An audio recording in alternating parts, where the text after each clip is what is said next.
Shit, piss, fuck, cunt, cocksucker, motherfucker, and tits.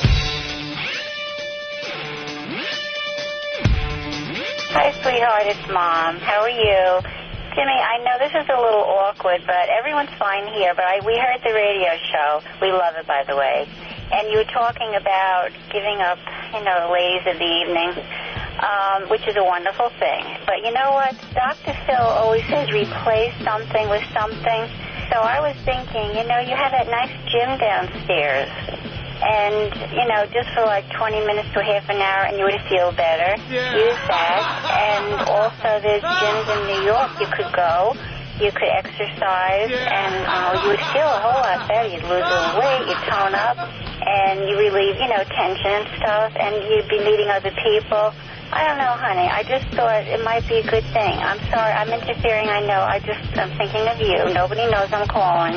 So don't get offended or think I'm strange, but I am a mother, and I worry about you. You're doing so well. Everything's falling into place. This might be just one of the, the health thing. It would help you, sweetheart. Well, anyway, that's it. I'm not going to go on and on. I know it's not my business. But anyway, I love you, and I feel I can interfere because I'm your mother. I'm taking special license. But anyway, we're looking forward to seeing you at Christmas, and I really hope you can make it. And anyway, don't be mad at me, okay, sweetie? I love you. Talk to you soon. Bye-bye. I can't get enough of that clip. I love that one. Phone call from little Jimmy Norton's mom. Not great.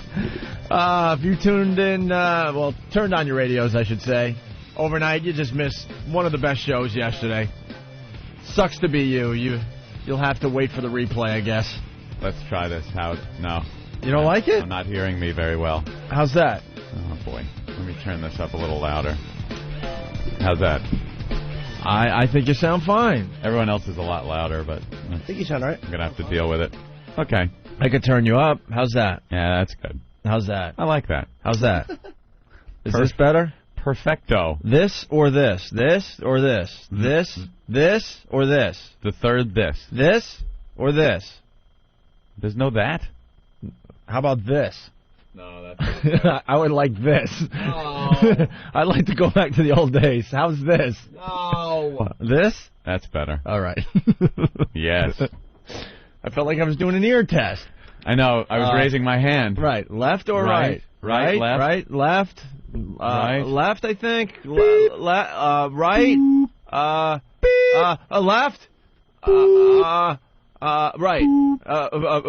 Left. Beep. It's so nerve-wracking. It really is. After a while, you have no idea, and you're just guessing. Welcome to the Opie and Anthony Show. It's the O&A virus spreading across America. This is the show that everyone wants to intern for. Oh, I know. Ben was giving me the stats, and it's amazing. Yeah, I guess the intern applications went through the roof after yesterday's show. I don't blame anyone after what happened yesterday. Basically, our intern Danny, it turns out, banged the porn star from... No. No, I'm sorry. I was just going to say, oh, my God, are you kidding? I'm sorry, Noah. No, Danny did something else, and that's why everyone wants to intern for the show. Allegedly. Anyway, yeah, Noah banged the porn star from Cherry Darts last Friday. We did that, and Noah takes the porn star home. Mm-hmm. He's just an intern living in a crappy apartment in Hoboken, and he gets to bang a porn star all weekend. All weekend long. And then old Jimmy Norton wanted to do the same exact thing, but it was going to cost him $1,000. I laughed all night. I'm sorry. I actually lost sleep over this whole thing yesterday. It really was pressing on my mind also, Jimmy. I just couldn't get it out of my head. I felt very bad. There were a couple times I just woke up in the middle of the night and just started giggling to myself. Oh, yeah. Like, I could not believe what happened to you yesterday. Watching TV, you just, $1,000. Yeah. Free for you, but not for you. Free. Anyway, so how's everyone today? Very good. Yeah? Yes. Okay. Little, little sleepy. Stay up to watch that goddamn show, The Swan. I know, you're hooked on that. They got me. They got me. And they do the show. It could be done in 5 minutes, but they stretch it out for an hour. And, 10 o'clock is past my beddy-bye time. And I got to stay up because that's the big reveal. And I could care less about the rest of the show. I want to see the before picture and then the after picture. That's it. They stretch it out every time they come back from commercial. Let's review what they look like before. And they got to show everything you just saw. They recap what you saw 5 minutes ago. And last night was pretty good, though. I saw the coming attractions, and one girl had a shave or something. Oh, classic. She's a shaver. They had a girl that they described having a very masculine body and face, and she was an outcast, a social outcast, never made friends. She said she wanted to be invisible. She did not want to be around people. And then they show her in the bathroom, and they told her, look, we're taping the show in a couple of weeks. Don't shave. Now, you might think you tell a woman that, don't shave your legs, your armpits. No, your chin. She had a beard. She had, like, two sides just under on her chin, two puffs of hair, two tufts of very coarse male beard hair that was growing out of her chin. And you're right. The producer said, just they told for TV's sake, let it grow in. Because I guarantee if a girl has that kind of problem, she's shaving literally twice, 3 times a day. She said she shaves every morning, and then I don't know whether she shaves throughout the day or anything. But the way this hair was, they obviously told her not to shave for quite a while because she had hair just growing like a billy goat. So you and I, as we watch from home, we could feel that much more sorry for her. Right. Or in my case, laugh that much harder. Well, that's what it is. I was laughing hysterical. Yeah, but there's rubes out there, in the red states. Let's just call it the Midwest. Oh, that poor girl. Look at her. That's just like my sister. She got the same thing. They showed her, shaving, and then they hooked her up pretty good. I was going to say, because in the past I've seen the show and they have the girls with the masculine bodies and faces. They always wind up looking like trannies when they're finished. Yeah. They get in front of the mirror. I'm beautiful. Oh, thank you, doctors. And the doctors say, pretty awful. But she ended up being pretty good. Yeah. Wasn't that bad. And then she won, so she's going on to the big pageant. Whatever that means. Well, then they get all the winners because they do 2 people per week. I love made-up TV. What the hell is the pageant? Ridiculous. Yeah, I guess the pageant is the one that is had the best reveal or something throughout the season. They do 2 girls per show. And then at the end of the show, like it isn't bad enough they've been slobs their whole life and then finally get to look halfway decent. Then they need one more bit of rejection. At the end of the show, they only pick one of them as the more beautiful one to go on to the pageant. Yeah. And they have one more girl to pick next week, and then they go on to the pageant where all the winners from the other weeks compete against each other. Yeah, well, and these girls, they lose weight. They work on They work on their brains, right? Their head. Please. They have a all head therapist cases. sit down and try to get their mental health. And then they got the plastic surgeons that nip and tuck and do what they have to make them look pretty beautiful. Tucks, Here's the boobs. deal. Here's the other thing they do. They get the best makeup artists probably in Hollywood, the best hair people in Hollywood. They give them the best gowns for their reveal when they pull back that curtain and they're looking into that mirror and they start crying and saying how beautiful they now look. What I want to see is 2 weeks later when they're back home in their stupid little towns in the middle of nowhere like Omaha or something. Yeah. And they don't have those dresses anymore. They don't have the makeup artists. And I think you were saying now they're getting their makeup done at the local the local Walmart or something. And I want my makeup done like I had it done on the Swan Show. Well, we could do that for you. Yeah, honey, we're going to make you look beautiful. Looks like one of those truck stop waitresses when they're done. Yeah, they're at the local beauty parlor. Well, girl, you need the beehive hairdo. Right, showing the picture of how they looked only a couple weeks ago on the TV show. You want to look just like Helen, don't you? Big beehive hairdo and 60s makeup. Yeah, they do. They have the best of everything there to work with. Their gowns are best suited for their bodies. So sometimes if they still got a big ass, these clothiers know what to put them in to make them look halfway decent, like they don't have a big caboose. And then they get home, oops. But it is kind of cool to watch when they bring the husband in, and they haven't seen him in weeks and weeks and weeks, a couple of months actually. And the husband's just like, oh my God, I'm going to be banging a completely different girl. And they're all thrilled to death about it. This rocks. I'm banging a completely different girl, and I'm not cheating.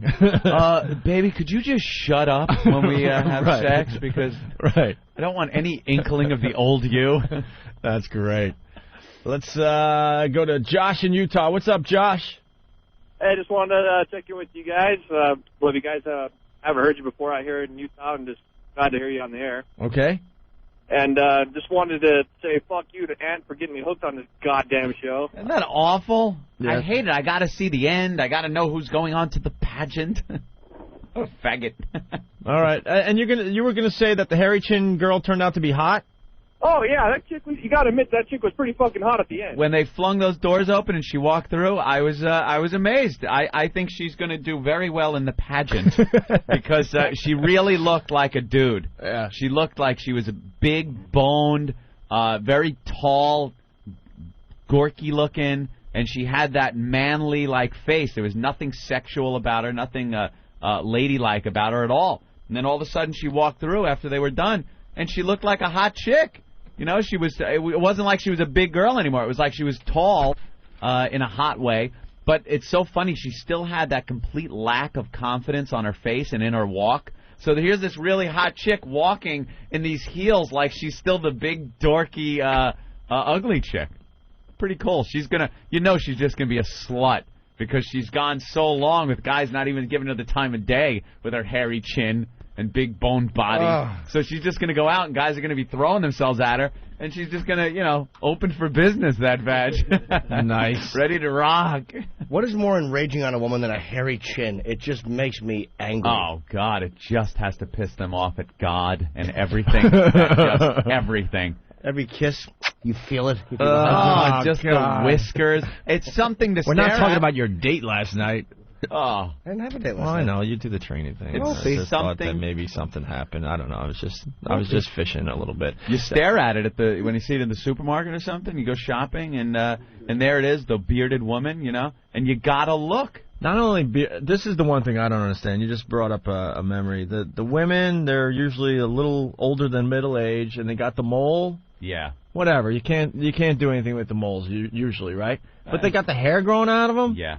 Can't you just chop that hair off? Flip it. Or what? Or does that cause cancer or something? No. Why don't people chop the hair off their moles? Because they're lazy and don't think about it, I guess. It's not just a little. I mean, sometimes it's like, Oh, I know. it's popping way It's out, just and you're like, what are you sticking out. doing? Don't you notice that? Well, that goes also hand in hand with men who give up on things like eyebrows, nose, and ear.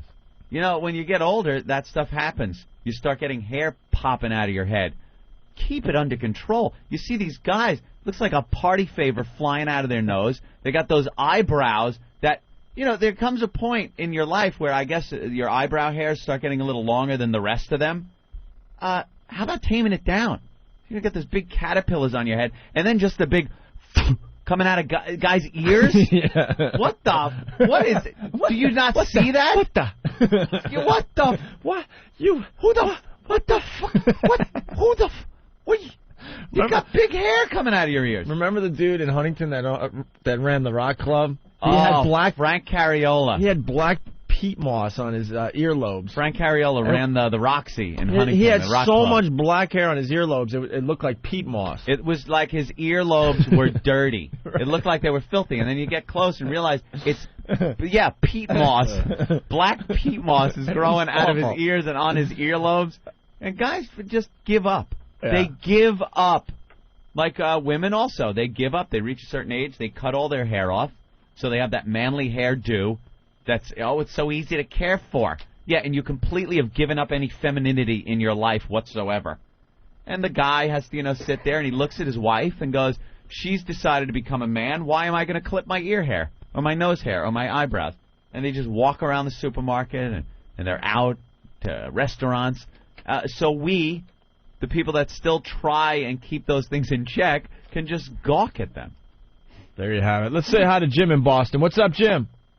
Hey, guys. Hey. Glad to hear you on the radio. I was a big fan back in the AAF days. My friend Tom Menino wanted me to let you know he's signing a petition to get this free week off the air in the shitty box. I think it's an awful thing to have on the airwaves. Yeah, when we did the mayor's prank in Marion Boston, tongue.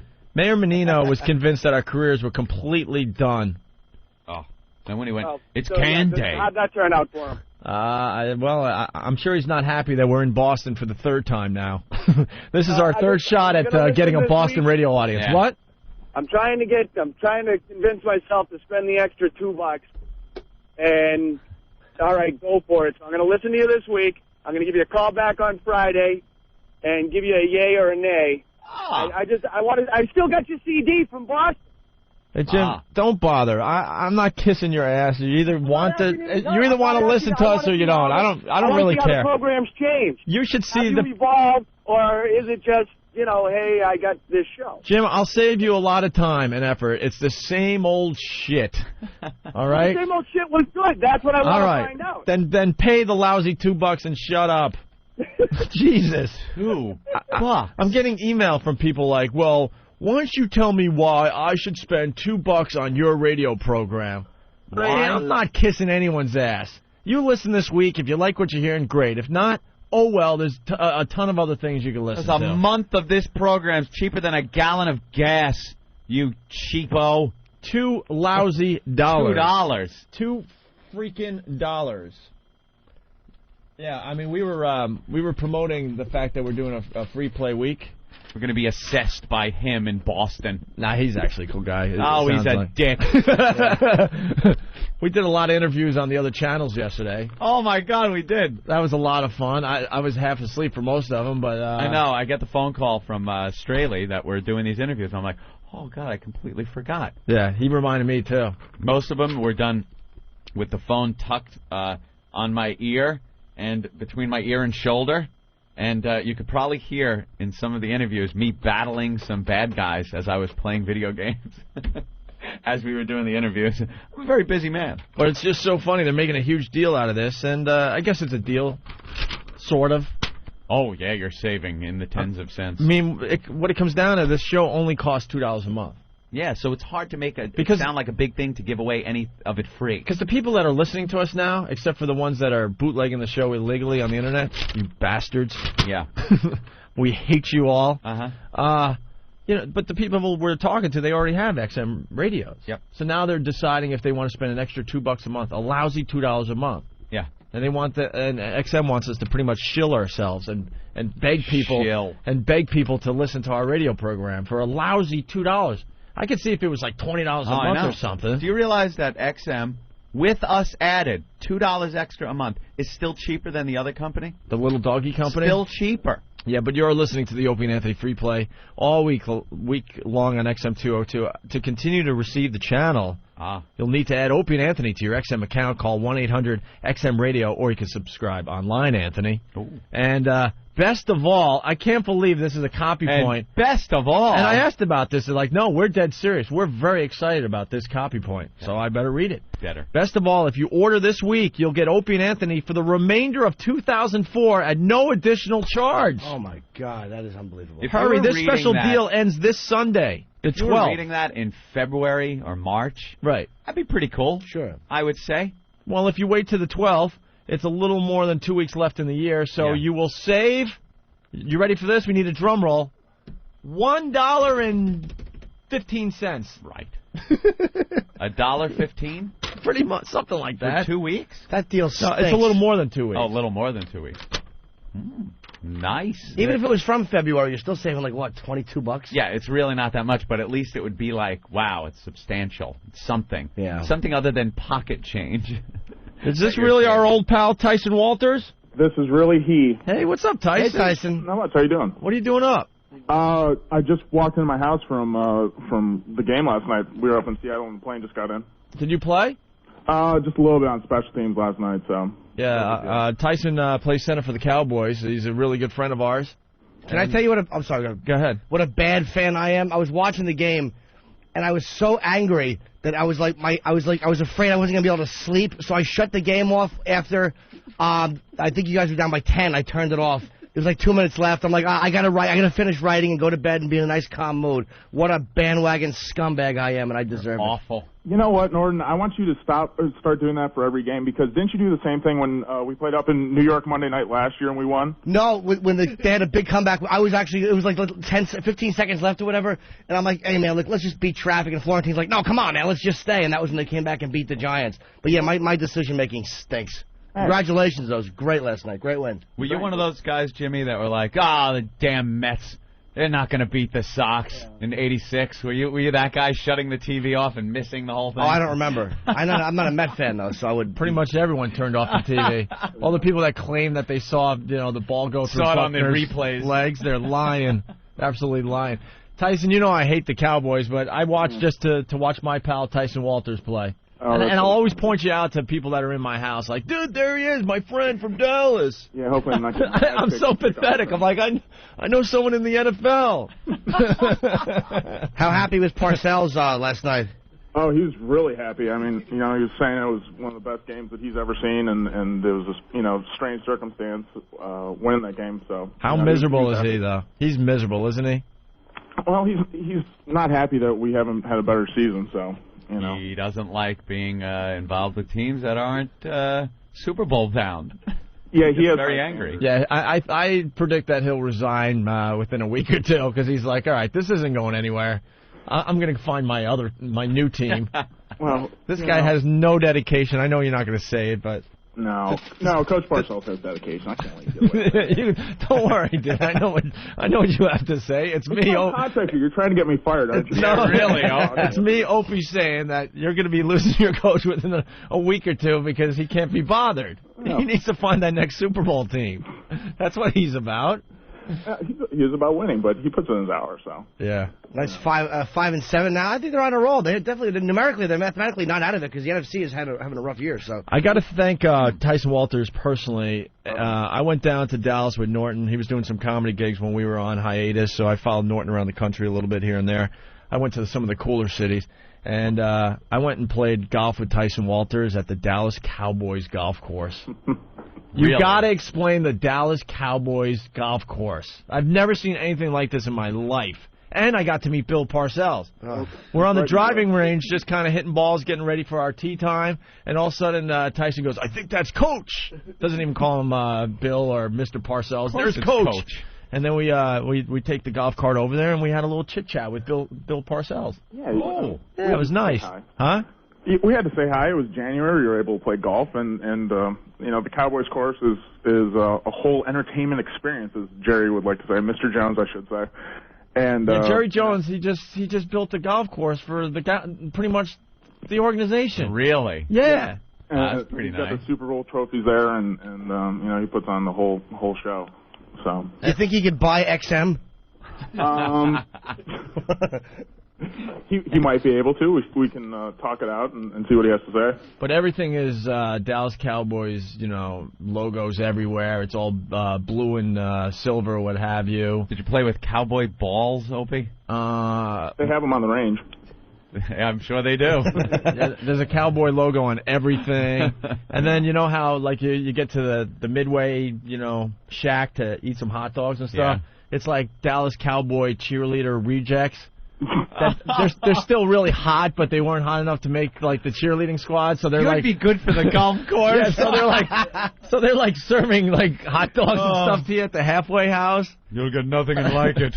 But it was unbelievable. We had a great time that day, didn't we? Oh yeah, we had a blast, man. It's a good time. And Tyson could hit the golf ball. I've played golf off and on my whole life. Yeah. This guy, you got to see how far he could hit. Crushes it. Freaking golf ball. It's scary.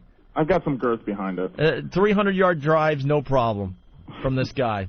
Over and over again, no problem. So, but that was a blast. And then the pro shop, it's just cowboy stuff everywhere. Sure. Jerseys and stuff, right? Oh yeah, at reasonable prices, I imagine. Of course. Well, I get 40% discount, so. Box of 12 balls. That'll be $8,000. I actually spent. I bought about 15 balls. I spent, I think, $90 on them once. Isn't that great? Is that a lot? I don't play golf. Yeah, it's not cheap. That's right. Yeah. Golf stuff is always expensive. If you buy it in the pro shop too, you're ridiculous. You're pulling out that credit card and spending a lot of money. Yeah. Everything good with you? Yeah, everything's good. How was the flight from Seattle? Oh, long. Yeah. What do you guys do on the flight? Watch movies. And sleep, probably, right? Yeah, a lot of guys sleep, but a lot of guys still have problems sleeping. Like you just finished the game, so you got some adrenaline going. So. Yeah. And you can't fit in those seats. Not too well. Are you sitting in coach seats on a plane? Yeah. Oh man, imagine being a football. But you guys don't have your own plane? No, because we only use it like during regular season. That's right. It wouldn't be economical. So, do you guys have the whole plane though, or you have to fly back with business guys and stuff? No. It's a charter, and we take all the local press and even some of the national ones that are in town, and the whole team and support staff. It's a production. So do they reconfigure the seats for you guys? Like at least take out some rows so you have more leg room? No, there still isn't a ton of leg room. But the best thing that they do is they put 2 guys in a row of 3. So that's our luxury. So you get that middle seat. Wow. Yeah. Wow, that is awful. Yeah, that would have been stuck between like Larry Allen and Eric Williams in 1994. That'd probably be a very unpleasant cross-country flight. I imagine it would smell good too. Good point. Hey, when do you guys come back to this area, or you're not this year? No, we're going to be up there. We actually finished our regular season out January 2nd on the Sunday night game. So I'll be up in town and looking forward to seeing you guys. Will you be able to stop in here at all? It depends. I'm hoping to stay in town after the game, assuming our regular season or our season's over and we don't go to the playoffs. I'd like to stay in town, but we'll see how that works out. Do you guys really think you might go to the playoffs?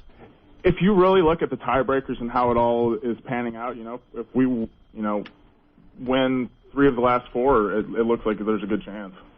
All right. Yeah, it's very possible. The NFC, man. Wasn't Seattle in contention too? Now they're like 7-6. Yeah, Seattle was in contention, but then they lost to us, and they're tied now with St. Louis, and St. Louis owns the tie break, so they're pretty much out of it. And things have been falling our way, so we just have to do our deal. All right. Well, Tyson, thanks a lot. This was a nice surprise.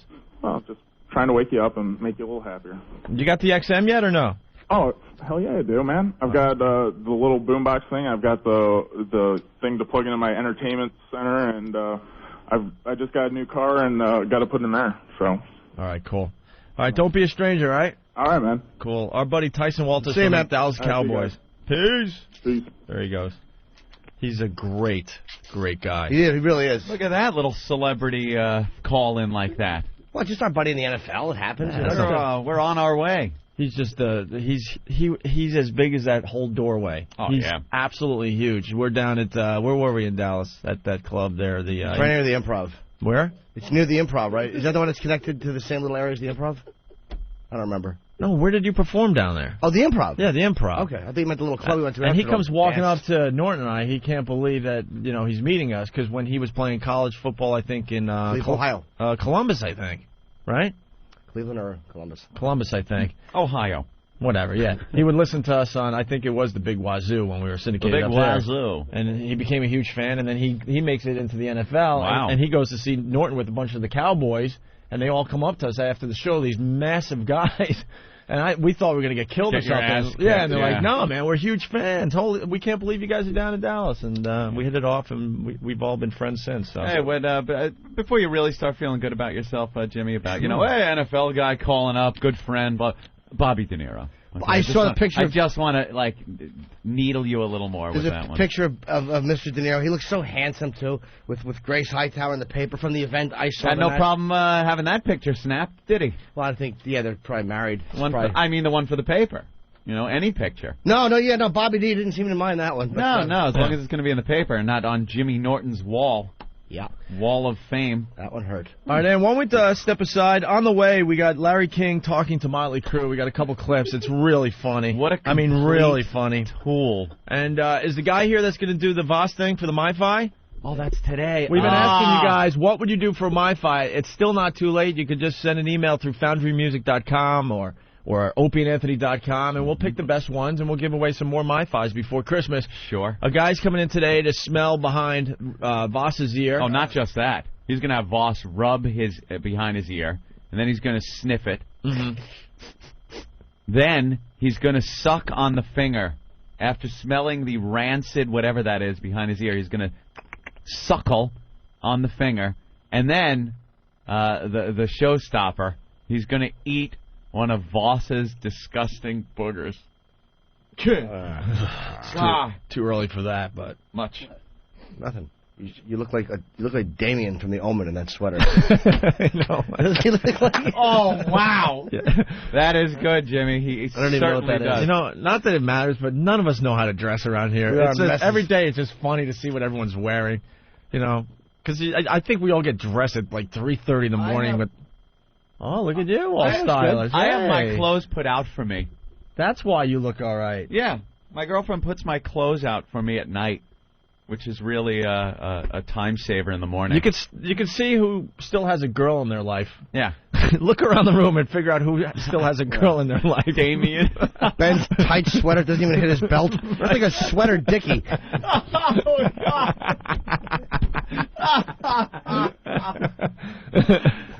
You just take it right off from the front. And you look very good. Oh, all coordinated. The colors all look right. Oh, I know. When I dress myself, I'm just a mess. Plaid and stripes? Sure. Sure, why not? Sure, that goes. All right, so we got Larry King on the way. Also, the Voss ear goo thing for the MiFi. And, the racist music. Oh, my God. What a toe tapper some of these songs I got to tell you, I was planning on hating this music and getting pissed off. But hate music, that's why. But I see it as more comedy. Yeah. There's a lot of comedy in these songs. It is hate-filled, though. It's definitely hate-filled. But the bad part of it is, the bad or good for them, is that they're catchy tunes. It's like they're catchy little rock tunes that have kind of a funny edge to them, but the lyrics are completely hateful and racist. Yeah. So we'll get into that in a little while. I think we're going to get the owner of the record label on the show, too. Okay? Mm-hmm. We were talking about football, so we got a little prank call we did to Green Bay. Oh, I remember this when one. the Packers were going to the Super Bowl, remember? Go, Pack, go. And we called the funeral home, and this is what happened. Hello? Yes, may I help you? Okay, my name's Artie Milo, and my father recently passed away.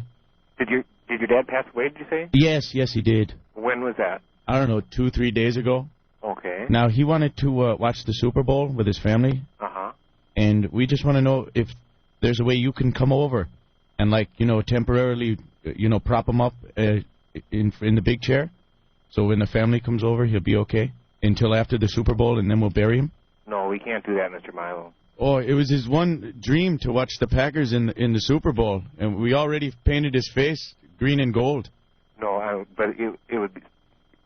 You mean not get him until then? Yeah, well, you could come over and maybe, pump him with whatever you do and, preserve him until after the bowl. No, I'm afraid we just can't do it. Why? It was his dream, to watch the Packers in the bowl. And we've been holding on to him for a couple of days now. He's been in the barn, but, the coyotes have been a-nipping, and I don't think he's going to make it till Sunday. Now, he died. Who knows that he has died? Hopefully, no one. But we just want you to come over and, prop him up in the chair and maybe open up his hand and so we could put a beer in there.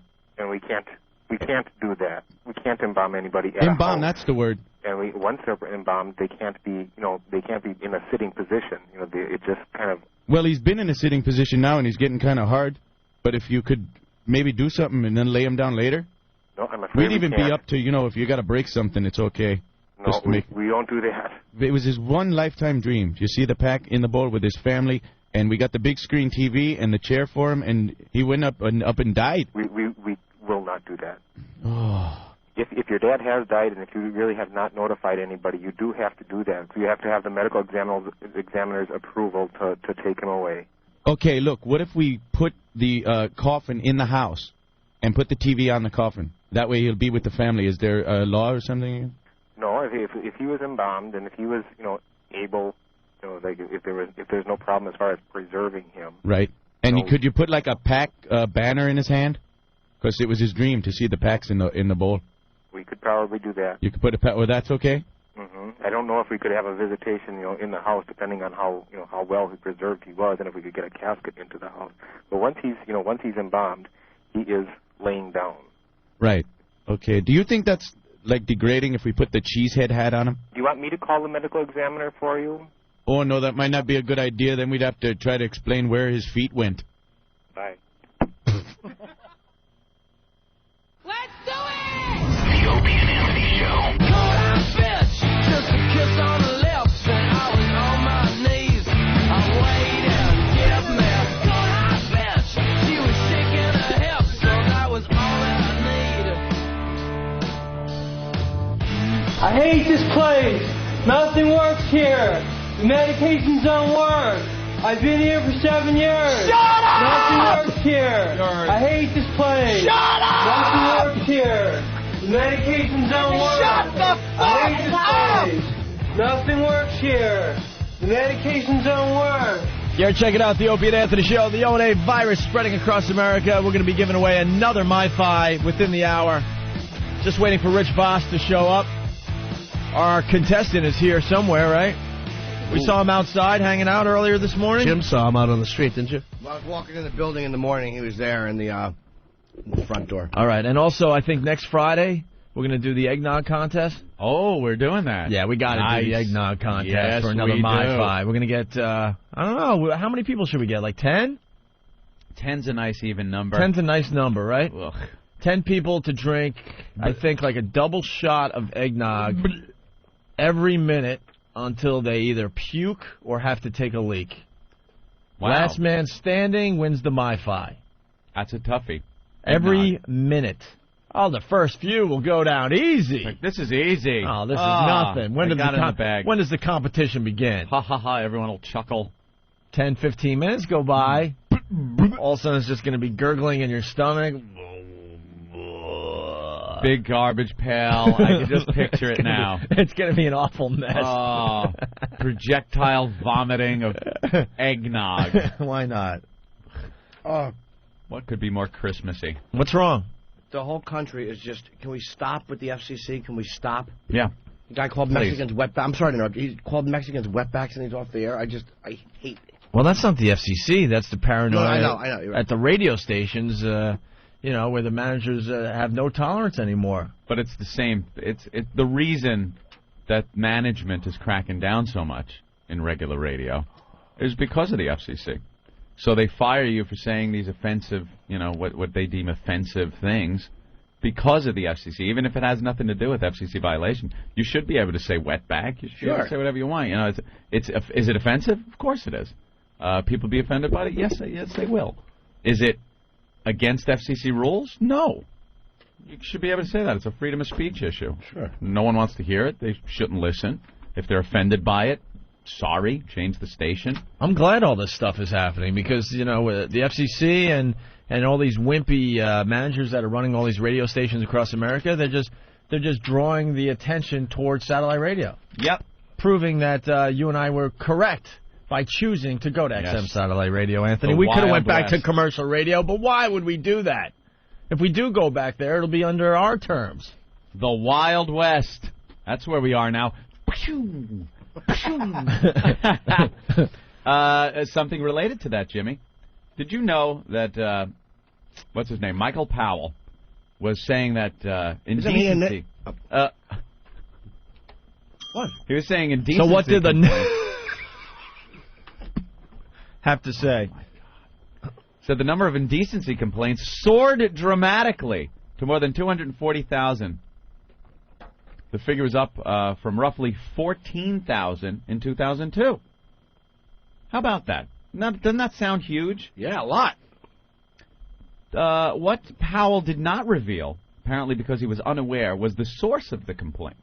According to a new FCC statement, nearly all indecency complaints in 2003, nearly all, as a matter of fact, 99.8%, 99. That's statistically all. Yep. Indecency complaints were filed by the Parents Television Council. One activist group filed 99.8% of all FCC complaints.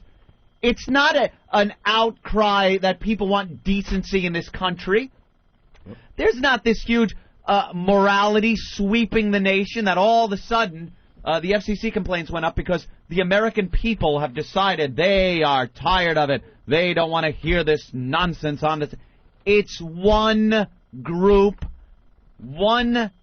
of people that obviously have an agenda. It's a religious agenda. It's a political agenda. It's a morality agenda that they have, and they want the rest of this country to think and listen to stuff like they listen to. And they want them to think like they think. One group. This should be illegal. Repugnant. They should be charged with something because of this. Yeah, harassment. Harassment. And I bet you a lot of them never even heard the broadcast. They get a mass email to every other pukey parent member, and they just forward it to the FCC. Of course that's what happens. And that 99.8% of all complaints in 2003, 2004, they're on track to have filed 99.9% of all complaints this year, when this year finishes out. 99.9. That is all.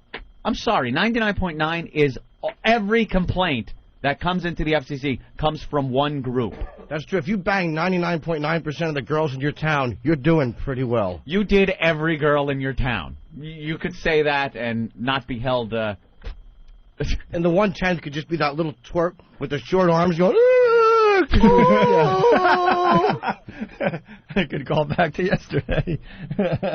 And why isn't this making huge news? It really should be huge news today. Because when everybody was saying it was the entire country finally standing up against these shock jocks and this filthy-mouthed radio and television, it's been revealed that it isn't the American people. The reality is the average person doesn't really care. They don't care. They're entertained by this, or they're not. They don't care enough to sit down and write a letter to the FCC about something they were offended by. They just don't. Right. They're too busy living their lives and making a living and feeding their kids and paying the bills. They don't care. And if it offends them, it doesn't matter to them so much that they now feel that the rest of the people that do enjoy it have to have it taken away from them. They suffer. You know what they do? They change the station, just like everyone says they should. Change the station. But this one group who filed every complaint that went into the FCC, they have an agenda. They have an agenda. But then the owners and the managers of all the radio stations, they buy the crap that was fed to them that it's the American people. Yeah, they fold like cheap tents and they fire their DJs and change formats, Yeah. They get all paranoid. But, well, it's time for them to stand up to these, to this one group. To this group. To this one group. Unbelievable. Regular radio is so done. Oh, it's done. We knew it. We knew it, and most people will know it in another, 6 to 8 months. They ran pissing their pants away from the Parents Television Council. That's what they did. They ran with their tail between their legs from one group. Pussies in regular radio. What a bunch of faggots. Just run away. Change formats, fire people, grovel, kiss the ass of these congressional hearings because of one group. You're a bunch of pussies. You deserve to have no talent left on any of your stations when they all leave to go to satellite radio. Do we have the audio of the senators talking about you and I down there in Washington? Oh, that was a fun one. That witch from New Mexico. Oh, do you want that cried? Starts crying, talking about how her kid had to watch the Super Bowl boobing. The kid didn't even see it. No one saw it. Thing flashed out so quick, and then they made it sound like everyone was freaked out by it, and the public was outraged, and the children were harmed. Bullshit. None of that happened. No one saw it the first time around. Nope. I was watching the TV when it happened, and I didn't know what I saw. I looked and said, what was that? Was that a boob? Was it a pasty? Was it a fake boob? No one knew until they showed it 8,000 times and told you how damaging it was going to be. In slow motion. In slow motion, yeah. And showing the stills. And watching that boob go.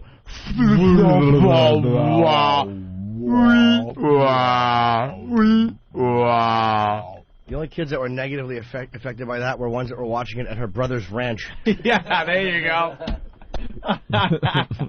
Need a mouth swab? All right, well, there you go. There you go. There you have Regular radio. Larry, run away. Run away. Larry, what's up, buddy? Hey, what's going on, fellas? Jack Fox from the D.C. area. What's up? Hi, Larry. Hey, well, my thing is this. I'm 24. I've been hearing, the N-word jokingly used on the radio my entire life, and now people are complaining. Hold on, let's slow down. You hear that word used in your own communities by your own brothers jokingly. Yeah, exactly. So what's the big deal? There's no power left in that word either way because of how you guys... Well, there is a He's saying why is wetbacks all of a sudden a problem? No. When guys have been joking and saying nigger for years. If we hear that, why is wetbacks all of a sudden getting people yanked off the air? No, it's just this one stupid radio station. It's all paranoid. Their DJ, who probably sucked to begin with, and that's why they really got rid of him, said wetback, and they're like, "Whoa, we can't have that," and they fired him. They freak out. I don't think it's sweeping the nation that all of a sudden, people are completely outraged because DJs are saying wetback. It's just this one isolated incident. It's never sweeping the nation. Exactly. That's what I'm saying. I hate when people point out that the American public are tired of this. And they always try to rally the American public and try to make people believe that it's a much bigger cause than it is. The American people are outraged. No, they are not. The American people are working. They're raising their children. They're not outraged. They know better. The majority of these people in this country know that if they hear something they don't enjoy, they turn it off. They don't write letters. They don't try to have it removed because they are offended by it. It's small groups that have to use the American people because no one would pay attention to them if they knew it was a small group. Yeah, I think we can all agree that the general media is pretty garbage. Hey, Jimmy Norton, you suck, man. Man, plus. All right. Thanks, Larry. All right, there goes the... Thanks, Larry. Okay. Larry. Speaking of Larry... Time for Larry King. I wish I could do a Larry King impression, but I can't. All you gotta do is sound miserable. Garlic. I use garlic, and you should too. I shill for this. Des Moines, you're on the air. Welch's grape juice. It's got antioxidants. What? Well, Larry, what an irrelevant person. Unless he's interviewing somebody that's 80 years old on his show, he has not a clue what he's talking about. And who do they plop in front of him? Motley Crue. Motley Crue? I guess Motley Crue's getting back together. Yes. Big reunion tour coming up. Why wouldn't you have, I don't know, anybody else than Larry King doing this interview, introducing Motley Crue? The Motley Crue? The Motley Crue. As Larry likes to call them? No, he didn't. Oh, he called them the Motley Crue? The Motley did. Crue. And then he doesn't even know who he's talking to half the time. And he doesn't know the members. He is awful for this. Why wouldn't you have, what's his name? Who's the older rock guy from MTV? Oh, somebody hipper, like the Parents Television Council? Yeah, there you go. Kurt Loder. Kurt Lode. Yeah, Kurt Loder. What a bore he is. I know, but at least he would know the band. If you're Motley Crue and you're saying, hey, let's get an old guy to do this. Know what's going on? All these news organizations are trying to become a little younger and a little hipper. They really are. Larry King? Well, I'm not saying Larry King is going to get the job done, but you go back 10 years, CNN's not interviewing Motley Crue is what I'm saying. No. No. So all of a sudden to Larry King, look, we're gonna throw you in front of Motley Crue here. You think it has to do with Brian Williams coming in, yeah, Brokaw, and they're really trying to young up the news organizations? Brian Williams had Bob Costas on the other day, and all of a sudden they're doing a little interview. I'm like, this is not the news I'm used to watching all these years. Well, they were saying Brian Williams now is a very funny guy from what the news is printing. He's very funny. We wouldn't know because he blew us off. I know, he blew us our show. Pussy. Scheduling conflict. We're gonna have to reschedule the Brian Williams interview with you guys. Yeah, the conflict was he was scheduled to be on this show. Right. What's the problem with coming on our radio show? Well, let me play devil's advocate. Oh. This guy's stepping in to be Brokaw's replacement. He's got a certain thing, and he doesn't know. He just knows what he hears. Anal sex? Where? All right, we'll call him tomorrow. That's all it is. When you put it that way. Right, well, thanks, Norton. When you put it that way, I'm leaving. Yeah. Anthony Michael Hall blew us off. Why wouldn't... that's right. That's right. Anthony Michael Hall couldn't be bothered with this program. Ooh. Yeah, you're right. I guess you're right. Oh, I always do that too. Like if we just got bananas delivered, and what you do is you go ring ring, and you pick the banana up, and you pretend you're talking into it. Girls love it. They do. The girls laugh. Of course they do. John in the tunnel. What's up? I just wanted to be left on hold. Why? So I could hear the show while I'm in the tunnel. Oh, he's in the tunnel. Oh, nice. Now, this is a good fan. Certainly is. And watch how bad of a host I am. Oh, you're hanging up on. Don't do that. No, you can't hang up. Oh. What a dick. No, don't do. His only lifeline to the outside world from inside a traffic-filled... He sounded like Pesci right before he got shot. no. We have great listeners and awful hosts. We're just awful. We just don't treat our listeners right. Poor fella. He's in traffic. He wants to hear the show. Right, he wants to hear the show. Well, the signal, the only place you can't get it, I guess, is in the tunnel. So he was smart enough to call and have us, place him on hold, and there you go. They got to get what they're called the repeaters in the tunnels. They got those repeaters all over the place. Yeah, but they're not. They just haven't figured that part out yet. You got to get them in the tunnel, so when you're stuck in traffic in the Midtown Tunnel or something here in New York, you could still enjoy the program. Yes. All right. So Larry King interviewed Motley Crue. The Motley Crue. And we quickly got like 4 clips together. You guys are groovy. Is that the right lingo? Hey, 23 Skidoo with the Motley Crue. It's you tool.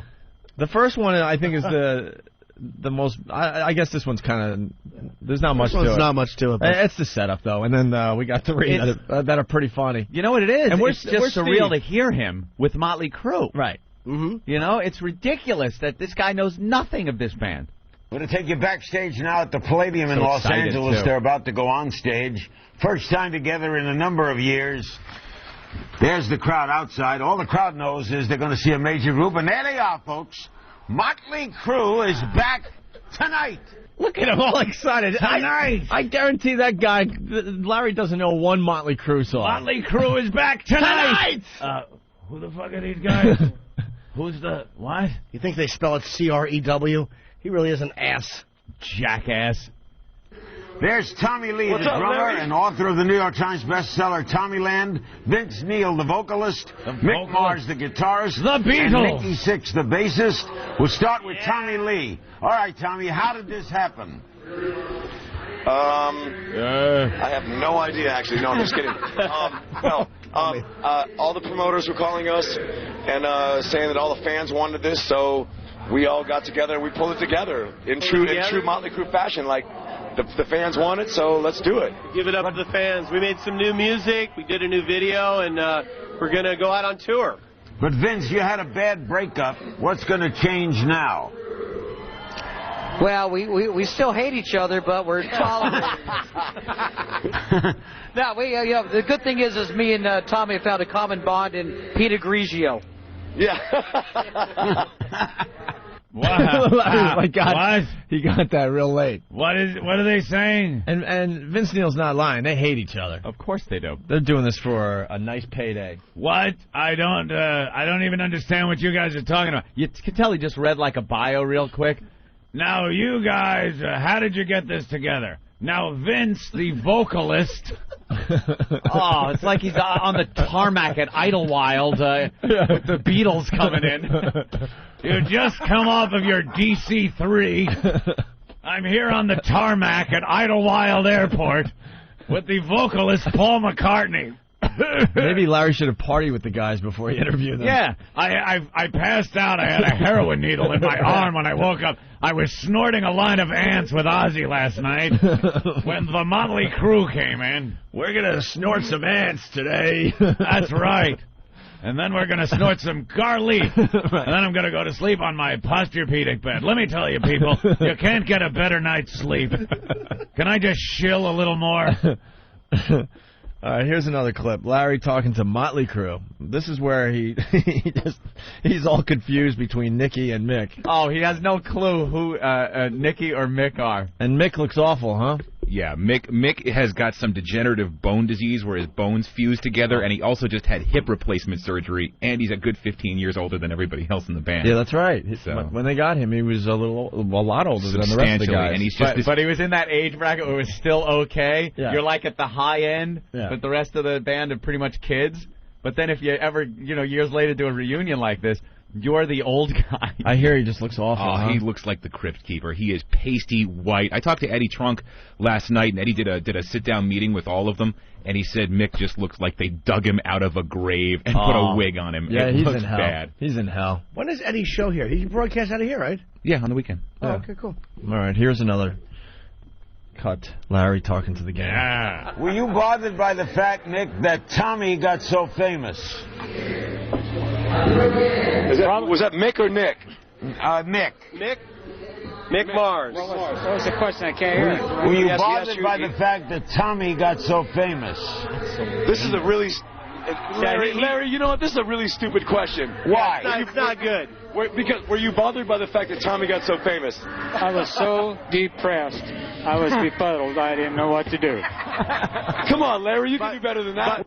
Wow. No, I can't, quite frankly. I don't even know who you guys are. Who are you? Nick? Right. Nick, that'll cover it. They told me to do this interview or I'm going to get fired. What a dumb question. I didn't want to... Well, Tommy Lee's cock being so big, did that upset you? Right. Do you think you watched the porno?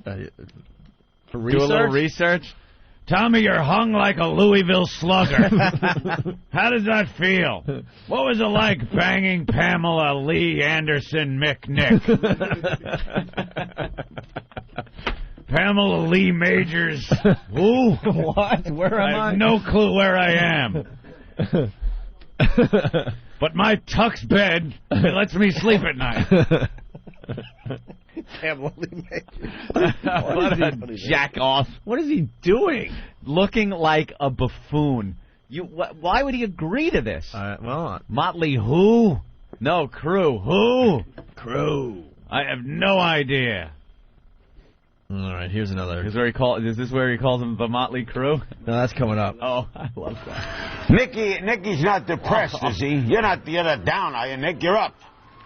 Hey, Larry, you got to come out and see one of these shows. Yeah, I got it. You start in January. How long are you going to be in L.A.? No, February. You and Tommy are going on tour in January. That's right. We headed up. We headed up. We headed up. So you're out on the road in January. He's got everything wrong. He doesn't know who these people are. I love this. What a buffoon. It's so uncomfortable. It's cringe. I wish I would have seen it. We got the video. The video's up on the website. I gotta see it because you can tell he's looking at the monitor at the wrong people and he's addressing the wrong guys. How long are you going to be in L.A.? I don't know, a day? Yeah. You idiot. What kind of question is that? That's a great publicist that they have to get him on Larry King. That's what that is. I guess so. He must have somebody else that he wants. How long you going to be in L.A.? He's used to his buddies, at Vegas, you're opening for what? And then closing at the Trop for a week? And you'll be there the whole month? Yeah, for the month of January. He has no idea what these shows are about or anything. You guys are kind of like a rat pack, but instead of singing and having cigarettes, you wipe your dicks in tacos. Maybe I could come over your apartment and crap on the floor. Like the old days. God. How long are you going to be in L.A.?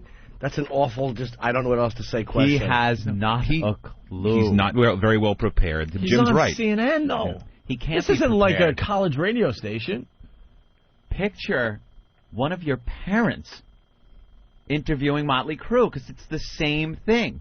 Yeah, picture asking, maybe if Nikki Sixx wants to get on the treadmill and lose some weight. Vince, there's a treadmill downstairs. Perhaps you don't have to have the, your road crew bring girls backstage so you can all bang them. Dr. Phil says when you give something up, you should replace it with something. He's got your mom's voice down already. One of the things they actually show in this clip is Vince Neil's facelift. He had $80,000 worth of plastic surgery. He did. I saw him on the Swan. Yeah. Did he? They made him into a beautiful chick. Were you going there, Steve? He was totally going. Yeah. You were going there. I jumped right in. And I was like, oh. Biv from Wagbag. I hate jumped out of the frying pan into your hat. Here's Biv from Wagbag. I hate this interview. The questions don't work. The band's been broke up for 7 years. There you go. All right. No, it was funny, too? Just going off on a tangent. Tommy Lasorda was on Bill O'Reilly. Wow. Tommy Lasorda. Yelling and screaming that, yelling and screaming about the baseball thing. Yeah, about the baseball. Oh, there it is. Oh, no, now he's on Good Morning America. Oh, okay. Wow, that's weird. He looks the same. He doesn't sound the same, though. Old fat man. Really? He doesn't sound as tough these days. And he wants all the Major League Baseball players to rat each other out. Really? Yeah, he's like... Like a baseball Gestapo? Yeah. Then O'Reilly's like, oh, they're not going to do that, obviously, you idiot. No, it's like the cops. Those guys in baseball, they don't rat each other And then around. stupid O'Reilly saying how Barry Bonds, I don't necessarily disagree with him saying that, all his records are now tainted and stuff, and what should we do, And I'm thinking about, well, what about you, O'Reilly? Yeah. Everything you say now is kind of tainted. Talk about tainted. Right. How about a vibrator on your taint is tainted? Right. You disgusting man. You can't watch him the same way anymore, especially when he says, well, now Barry Bonds' his whole career is tainted, and the records, there should be asterisks possibly. I mean, what is Major League Baseball going to do at this point? When people like O'Reilly have a scandal, they love just making like it never happened. Rush Limbaugh, same thing. They love making like it just never happened. But when somebody else is embroiled in a scandal, they will pile on like the playground bully and get their kicks and shots to the head in. But their scandal wasn't really a scandal. They were right. The other people were wrong. They pay a lot of money to get off the hook, go back to work like nothing ever happened, and they continue just beating people who are also saying that their scandal is not a scandal. But for some reason, they're just hypocrites. Just awful hypocrites. I like how Opie called him Stupid O'Reilly. Is he going by that name now? It's the Stupid O'Reilly Show on Fox. What the hell's my Fox thing? Where's that no Sorry about that. I was asking. What happened, Opie? No, I was just asking Ben for something. Let me go to Lou. Hey, Lou, what's up? Hey, I want to know if Larry King has the crew about the Motley Crue Challenge. Oh, right, the Motley Crue Challenge. Why don't you tell me a little about the Motley Crue Challenge? Well, Larry, what we do... What was it? It was a double dong dildo, I remember. Yeah, double dong. And you'd put a $100 bill in the middle, and whichever girl reached it first with her $100, badge right. got the 100. We do that on the Larry King Show. Yeah, we could have gave Larry King some great research on Motley Crue. Of course. Tommy Lee, you're a pussy. Hang up on me. Remember that one, Hope? I think we should just play that today. Hey, you call me a pussy one more time, I'm hanging up. Pussy. You're a pussy. Right. Doug in New York, what's up? Hey, guys, I don't know what I was doing watching Larry King, but right before Richard Nixon died, I guess Nixon was supposed to be on, but he died, and so as a last-minute replacement, they got Duran Duran. I'd rather interview a dead Nixon. Dude, Larry, I guess, were he and Nixon buddies or something? Because he was just tearing these guys apart, and I'm like, what are they doing on his show? Why was he tearing them apart? About what? Just being a bunch of bisexuals? Yeah, pretty much. Nothing to rip them apart about. So what's with these outfits? What do these outfits mean? What do you guys think? These outfits. All right. What's with your outfits?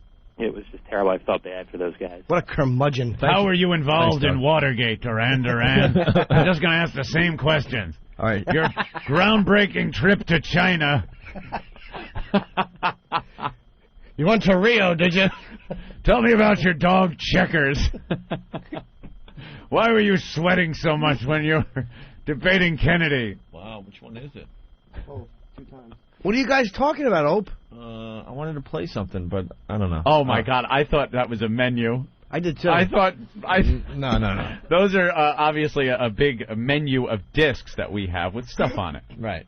And I thought he was showing you a menu for you to order something. It's just maybe a smoothie menu. During the show, a wine list. No, it's just O&A stuff. What a Cabernet. I just want to get to the meat of what happened. Could you go find that?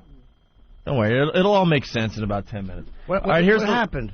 I want to play Tommy Lee getting really pissed off at us. Oh, I thought you were talking about when Ben was at the party and the girl yelled, "Ben, I'm doing this for you," and then hung herself off the balcony. Thinking. Oh, wow. Someone got it out there. But what he showed me was 2... Sorry, guys. But he showed me 2 tracks. The first one's like 18 minutes long, and the second is 16 minutes long. We don't want to sit through all that crap. I just want to get to the meat of it. All right. Sorry, just have to step on the gas pedal and get this heavy rig up to speed again. I know. Jam on the brakes. Jimmy was in the road. I really did just kind of bumble out there all eagerly. Hi, guys. And I Big sweaty hand on the brake handle. Sparks coming off the train wheels. And I fell out of the truck about 2 or 3 miles ago. Can you pick me back up? I want back in on the show. Look out, Jimmy's in the road. Anthony's doing a bit. I'm ordering from a menu. Reading a menu. Norton's going for obscure references, but Ant's still going down the highway by himself. But long obscure references. That was a 4-minute setup to nothing. Yes, it certainly was. It was like when Ben was the boy. Wait, stay with me. I jumped off the back like miles ago. What were you even saying? I don't know. I had to slam this truck back into first gear. We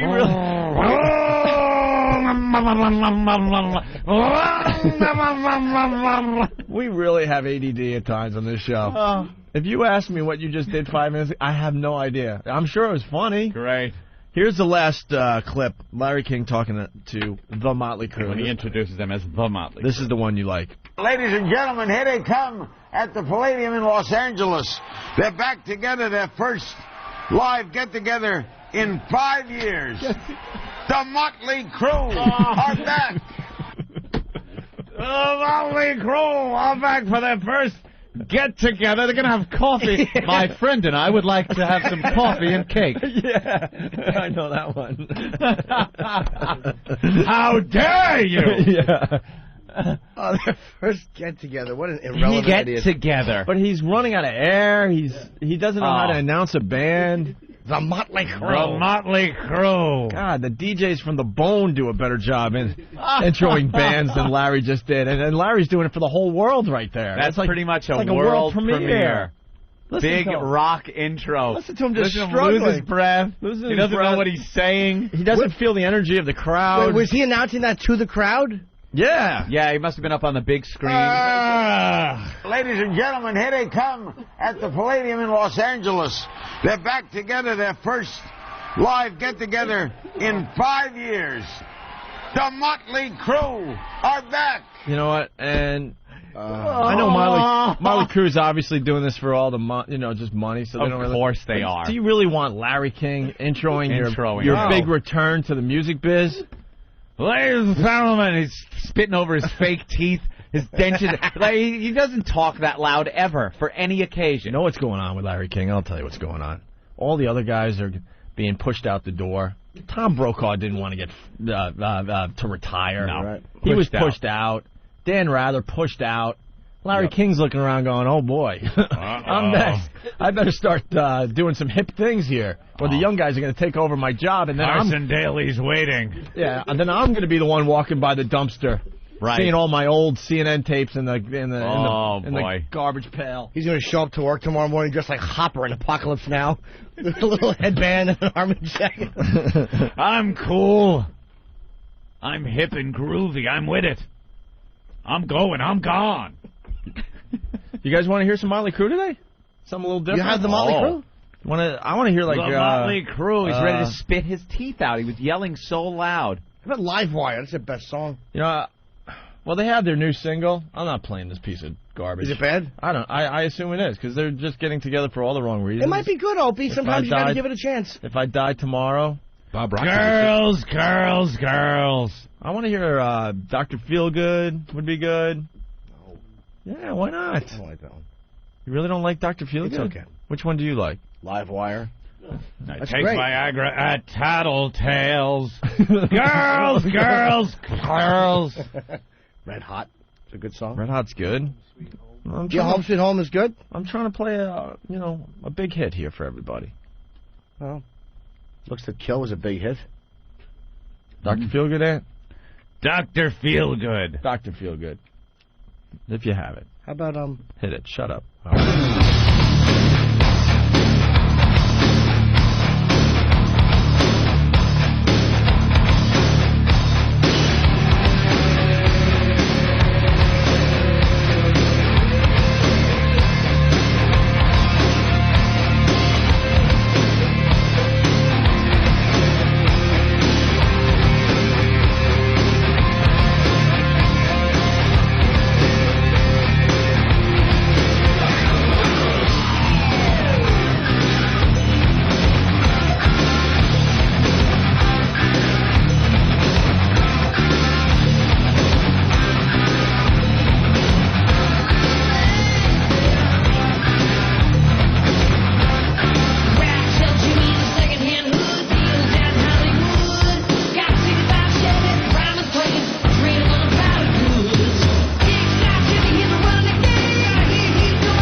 This is a very special show.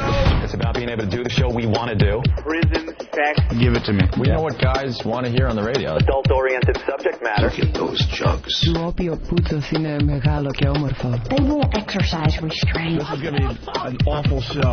Hold on tight, kids. The Opie and Anthony Show. XM 202. The Opie and Anthony Show.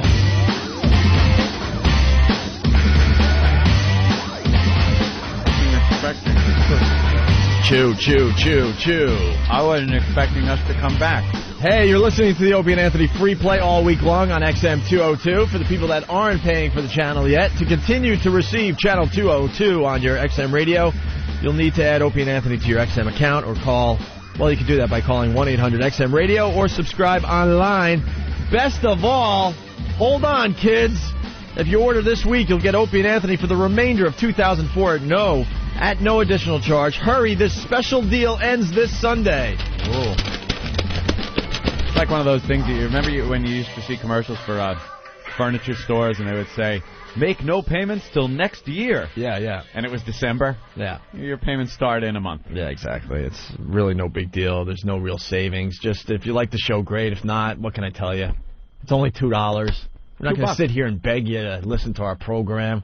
We have enough listeners. I'm confident enough to know that people that do listen will enjoy it and will come on board. And after all, it is a cult, so maybe it's not for you.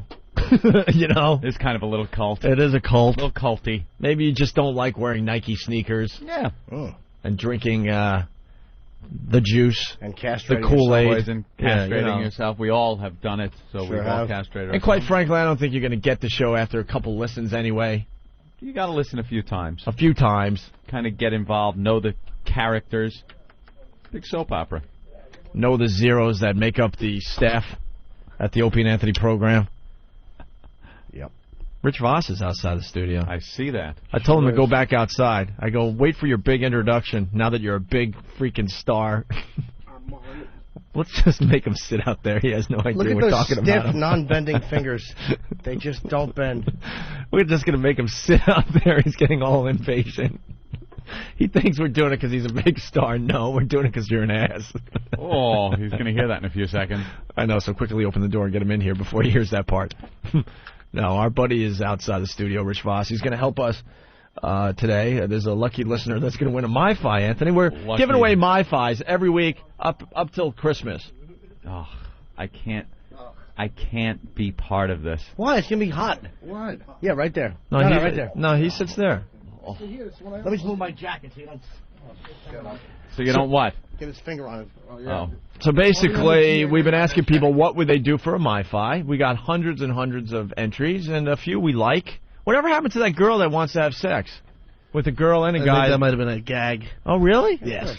Well, that's too bad. Well, if you want to do something for a MiFi, it's not too late. Go to opieandanthony.com or foundrymusic.com. By the way, Foundry Music has a lot of great video clips up this morning. Hey, check those out. Kind of like an Opie and Anthony greatest hits video thing is going on up there. Retrospective. Yeah, so.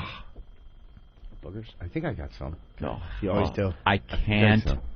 I'm really going to be disgusted. We've been taking entries for a week or two, and this one kid who's out there came up with a great idea. There's a thing that happens behind Rich Voss's ear. That was my idea. What? This was my idea, not the guy out there. No, are you insane? No, I said it on the air. No, the guy wrote in. He heard me say it and wrote in. Oh. You're not taking credit for this one. I know. What do you want to get a writing credit on this? It's not a big deal. So you No, thought I'm not of it. saying it was a big deal. I'm just saying that young man out there is trying Why couldn't you have run him over with the truck?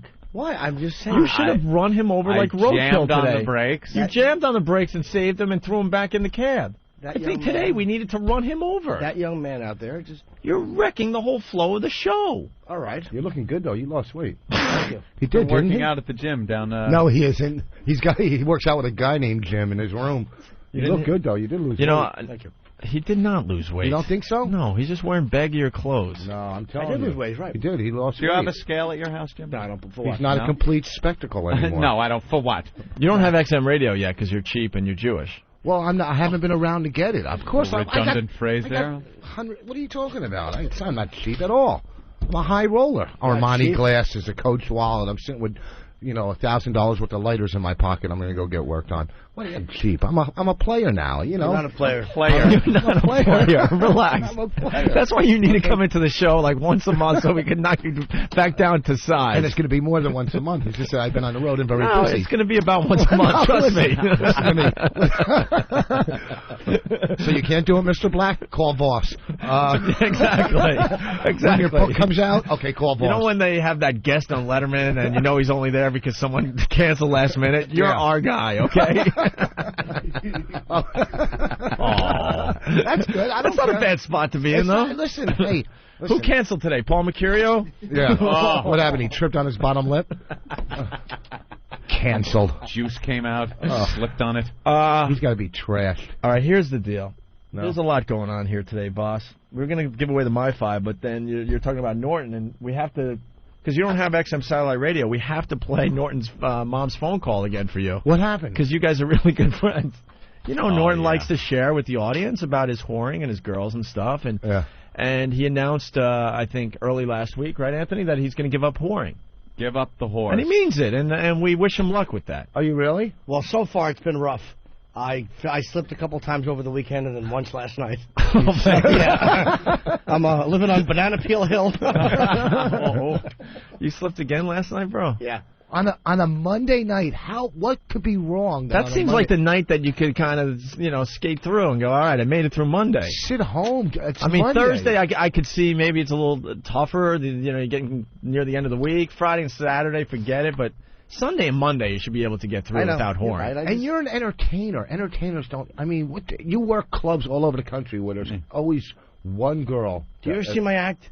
It's about AIDS and my fat torso. No chick wants to bang you after hearing that. No, that's not true. I've hooked you up a lot of times.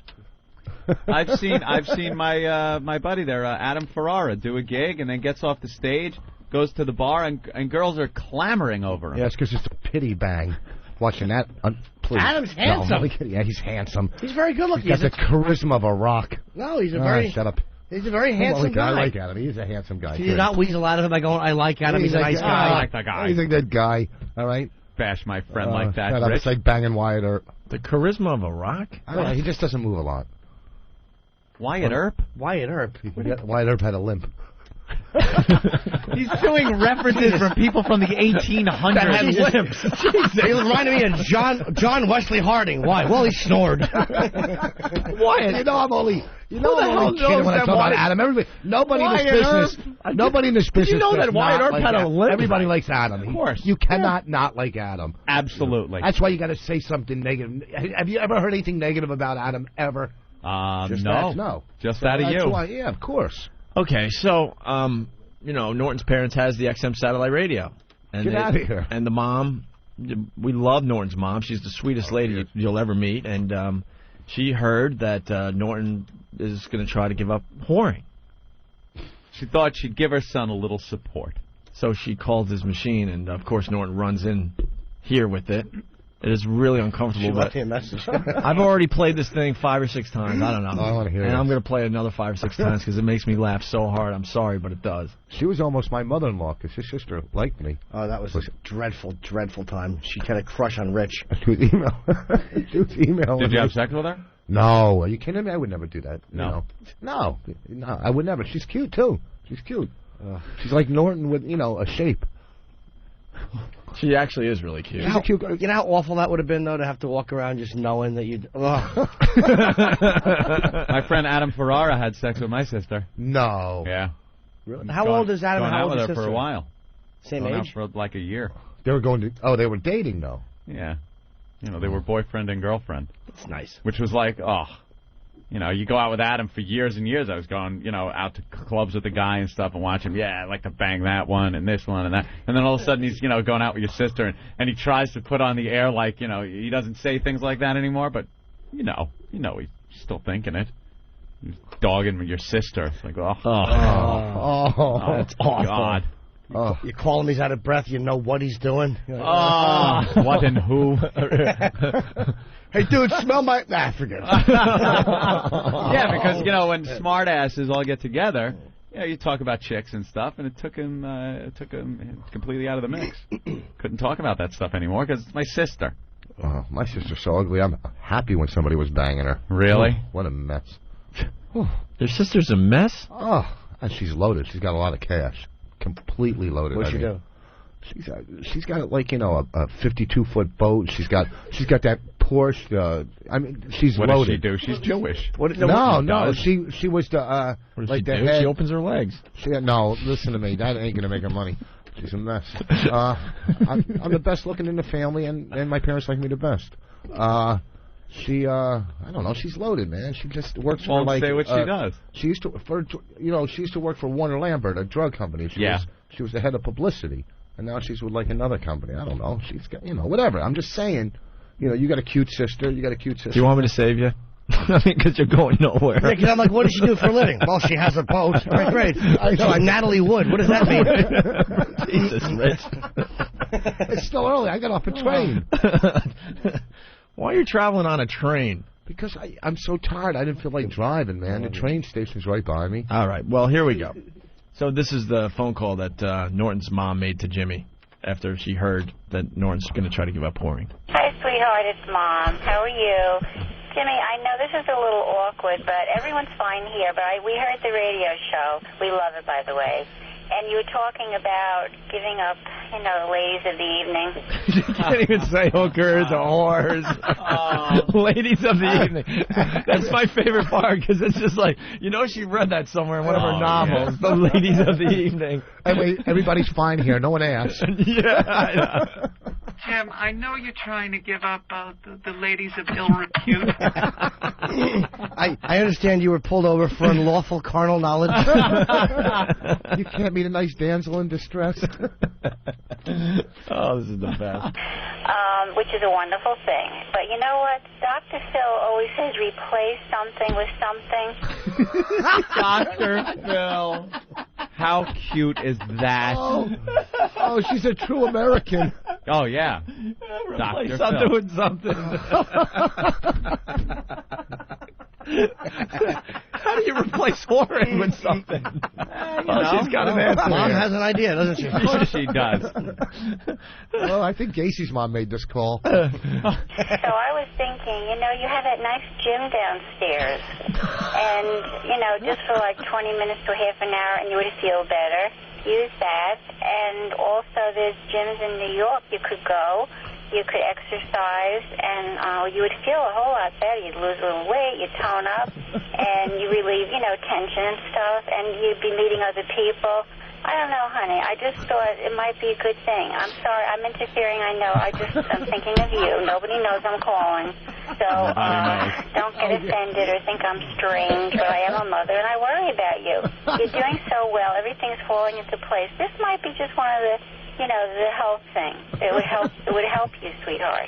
Well, anyway, that's it. I'm not going to go on and on. I know it's not my business. But anyway, I love you, and I feel I can interfere because I'm your mother. I'm taking special license. But anyway, we're looking forward to seeing you at Christmas, and I really hope you can make it. And anyway, don't be mad at me, okay, sweetie? I love you. Talk to you soon. Bye-bye. You can go down to the gym and lose weight. He's losing weight rapidly. That's why he's giving up hookers. Oh. I just found the opening to my new CD, by the way. What's that? That call. Oh, without a doubt. That is great. You have to put that on your CD. First track. Voss actually brought up a good point, though. Could you imagine? I'm sure, maybe John Wayne Gacy or Jeffrey Dahmer gets the call. Hi, Jeff. It's your mom.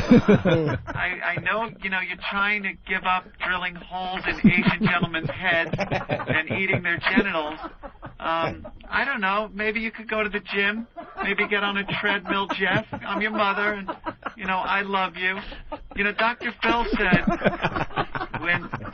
when you give something up, you should replace it with something. So, I don't know what eating Asian gay gentlemen's brains, what the trade-off would be for that. Or eating their testicles in a stew that you cook and keeping their heads in your refrigerator. But, perhaps a rowing machine, something like that might, you tone up, keeps you busy. I just, I'm your mother, and I just worry a little bit. I bring a casserole over for you to eat. I open up the refrigerator, and there's a thigh in there. And, you know, I'm your mother.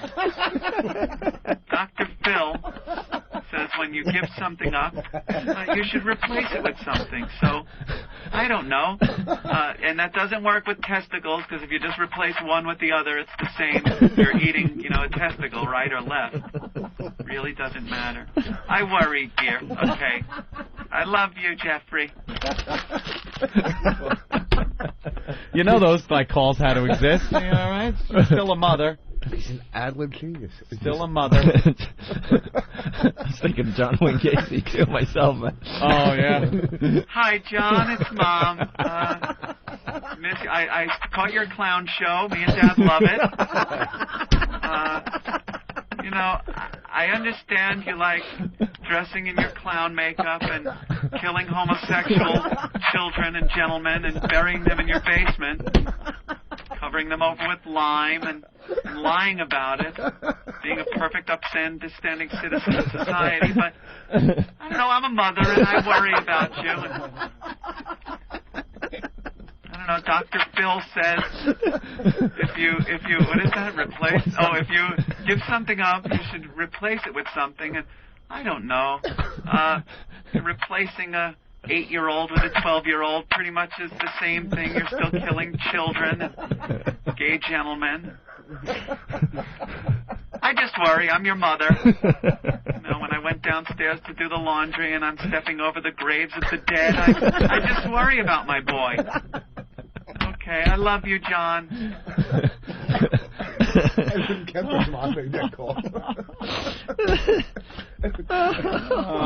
That is so sweet that your mommy calls you like that. That is really, you know, that should get you girls right there.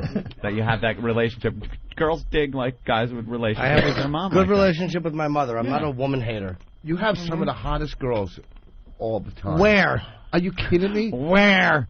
But they just want to be friends. The one in Connecticut that wanted to blow me. That one. She was cute. Oh, she's the one that gave me Rent Boys, my friend. She was cute. Yeah, she was. Ariel, good looking. Yeah, she's still friends with her, but she's not banging me anymore. She's but dating she me. These girls just want to go around and say, "Oh, Jimmy Norton, I know that guy." Well, Ariel's my ex. That doesn't count. We're friends. It's yeah, but I'm saying at one point you were with her and she's hot. So what? So I'm saying you get hot girls all the time. So should I carry her picture and show hookers and go, look, how about something off? No, she used to fuck me for free. Could work. Try it. Oh man. So, should we give away the MiFi?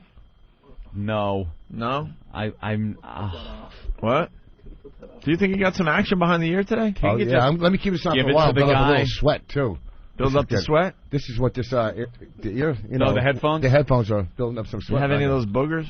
I might have some. I Can't don't know you if I have just any. give the MiFi to the guy and we can move on? Do you think we could give it to retarded Randy Quaid? Don't touch his ear. He's going to hear that now in a couple of All right, well, we asked people what they would do for MiFi, and this guy out there wants to smell what Voss has behind his ear. A bunch of us that are associated with the show, we've done this, and I dry heaved. A couple of the guys have puked. It's absolutely awful. I thought he wanted to eat it, too. Yeah, Rich has a problem with the guy. Rich has a problem with the guy sucking on his finger. Well, so you give me like a CD disc, and you can see the oils. I'll put no, it you right don't on. put it on the oil. Why would you waste it? Why would you waste No, I'll such... take it. Listen to me. I take it from my ear. Wait, hold on. And I'll have enough on my finger where I wipe it on the disc, and he's got to lick the disc. No, he licks it off your finger. You wash your hand after. No, why would I? Okay. Lick it or suck my finger? You want to suck your finger for a Are second. you out of your mind? I'm going to let that mutant out there suck my finger. That's Look the at thing, yeah. Or you have it this. You don't let him lick it. Maybe I would either. You get to scrape against the back of his teeth like that. That's not bad. What's wrong with you? Ow! What? Yeah, we found what you're replacing the hookers with. That's not bad. Wash your hand. Would I do it? Absolutely. You would put your finger in. Look at him in his mouth against the tooth like that. Maybe I wouldn't let him suck my finger, but or how about this? Instead of that, you have to get to rub it under his nose. That's not. But here, listen, look at here. No, not a disc. I'm going to show you. Okay, I'll do my fake ear. I'll do my wait, not the good ear. Wait, hold on. What if you rub it on his upper lip, and he has to lick it off? Oh, God. But what's the difference if he licks it up there or licks it off The upper lip is worse. Yeah, because then it's going to linger there for a while. Yeah, it's got to be under his nose. Yeah, because it's under his nose. It's the whole thing. I could do that. I could put it on. I'll do it about like in his that. mustache. Yeah. I'm going to Seattle for a second. Dan, what's up? Hey, what is this? My thigh, you thigh, we all thigh from my thighs. At a high five. What? You don't know what a MiFi is? MiFi, it's one of You the... guys are too geeked out for your own good. No, not at all. It's one of the hottest items this holiday season. It's a portable XM satellite radio. First of its kind. It's amazing. You can download onto it, mister. You can download the show and then listen to it on an aircraft if you want to. Yeah, you can download any of the channels from XM satellite radio, and then you listen when you want. You could go miles beneath the crust of the earth and listen to something that you have downloaded. Honestly, we don't geek out too bad on the show. It really is a very cool product. It's revolutionizing the whole satellite radio industry. It's slightly bigger than an iPod, and it looks really cool. And you can listen, as you're walking around. Remember the revolution in audio when the Walkman first came out? I remember being shown the Walkman when it first came out, and this was where if you wanted to listen to something on the go, you put on those big headphones. It was ridiculous. Or you had the regular transistor radio with the little earpiece. And then when they came out with the Walkman and you put the headphones on and listened and were amazed at the sound and that you could take it around with you, this is the next step. And then the Discman? Right.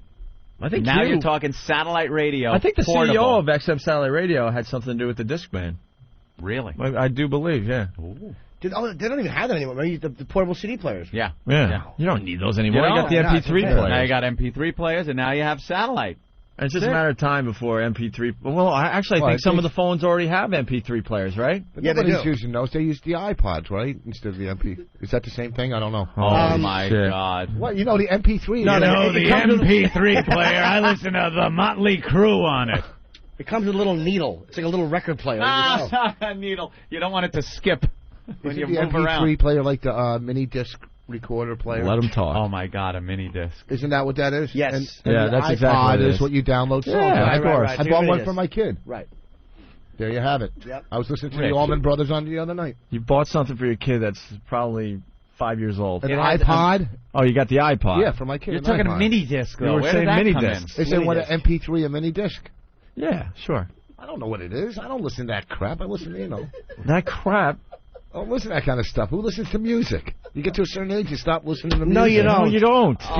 Who walks around listening to music? Do any of you guys walk around? I always listen to music. I don't walk around it, but I always listen to it. I have an iPod in my coat right now. What else? What do you listen to? Talk? No, I listen to talk or... You're an old codger. No, what do you mean? He can't listen. I don't need it. He can't listen to music because he's got to make sure he hears the phone ring when Bonnie calls. Oh, that's true. He doesn't have time to be, putting earbuds in his ears and listening to music off his iPod. And God forbid the phone rings and he doesn't answer it. That music is a bunch of bunk. That's the wrong one. There it is. Hi, Bonnie.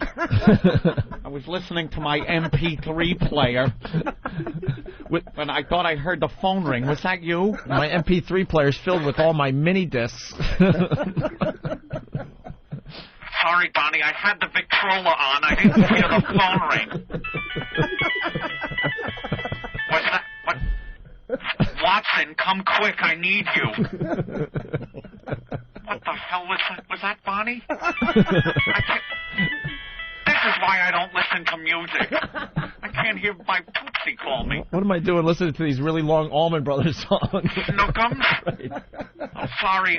I was halfway through In Memory of Elizabeth Reed, and 2 hours had gone by. I was the live version. How's Bonnie? She's great. Yes, she is. We were well, what did she do? We were pitching a TV show the other day, right? Really? Together as a couple? Well, I'm not just saying. So they go if it happens. Nick and Jessica. No, she goes. They go if it happens. Yeah. What? I was just joking. Oh, okay. It really is like Nick and Jessica. No, God, I never even saw it, so I don't know what it is. They go. If it happens, who would you want to direct it? And she goes, I want Rob Fox from the first season of Last Comic Standing because he made Tess look funny. So, she's good in the meeting. Very funny gal. Very funny. Just saying, very funny. I just like the way your little hands move back and forth. and you look like a midget accepting a wedding proposal. You gotta see that. Oh, you haven't seen it yet? Oh, they're trying to hide her eyes like any normal, like what she'd seen in the movies, and they just keep hitting her little chin. Oh, her chin. She can't reach her eyes with those little T-Rex hands. I believe it's on HBO On Demand or Showtime On Demand. One of those on demand. You gotta see it. What? Funny as hell. What's the matter, Rich? I forgot. He was ready to. He was so excited to say something. He goes, "Oh," and then just stops. Yeah, I know. You lost confidence in it, didn't you? Yeah, complete. Yeah. I love watching the loss of confidence happen, but it's even funny when it happens in the middle of the joke. Yeah, because you know the thing is here, like if you know something's working, you guys don't you just attack. I know it's like pit bulls, isn't when it? DJs attack. He's weak. Right for the throat. A little weakness or blood, it's over. Let's go down to North Carolina. Bill, what's up? Hey, man, I love y'all's show, but every time Voss gets on there, man, it's a freaking screw-up. He's a bumbling idiot, man, a mucus-filled, puff-secreting faggot. He never says anything, man. He just sits there and starts the story, and you know it's bullshit from the time he opens his mouth. Yeah, they're all lies. They're all lie stories. What are you delivering now? Excuse me? What are you delivering? You're in your car. Delivering? Yes. I cannot hear you very well. I'm actually not delivering anything. I guess you did hear me, stupid. He's delivering justice. He's a police officer. Oh, you're a police officer in North Carolina? What's the crime where you live? Somebody rings the doorbell and runs? I can't hear him at all. You can't hear him? No, not at all. Why? Sounds like he's in the background as opposed to being on. Yeah, that blows. What are you doing, Bill? Chasing those Duke boys? There is a problem. You got to tell what's his name. You know, when we do have a guest on that mic, they can't hear the phones. That sucks. Maybe he's investigating. I understand that. Did you really say the Allman Brothers? Just stepped on. Just stomped on. Jim's happened? in the middle of a joke on that cop from North Carolina, and Opie just trotting on it like through a daisy field. What happened? Stomping. Oh, was it a good one? He was halfway through it. I don't remember. It wasn't like where you start and kind of, you're tripping. Jim was halfway through that I told gag. you, he's roadkill today. We're just going to keep... That could have been one that got us into fifth that gear. would've been a good one. We're just going to keep running him over. That would've been a good one. I'm sorry. Look at Opie's big footprint on your head. I was distracted because we... I feel like Charles Grodin in King Kong. I'm sorry. What are you smelling yourself? What are you smelling your armpits? Off?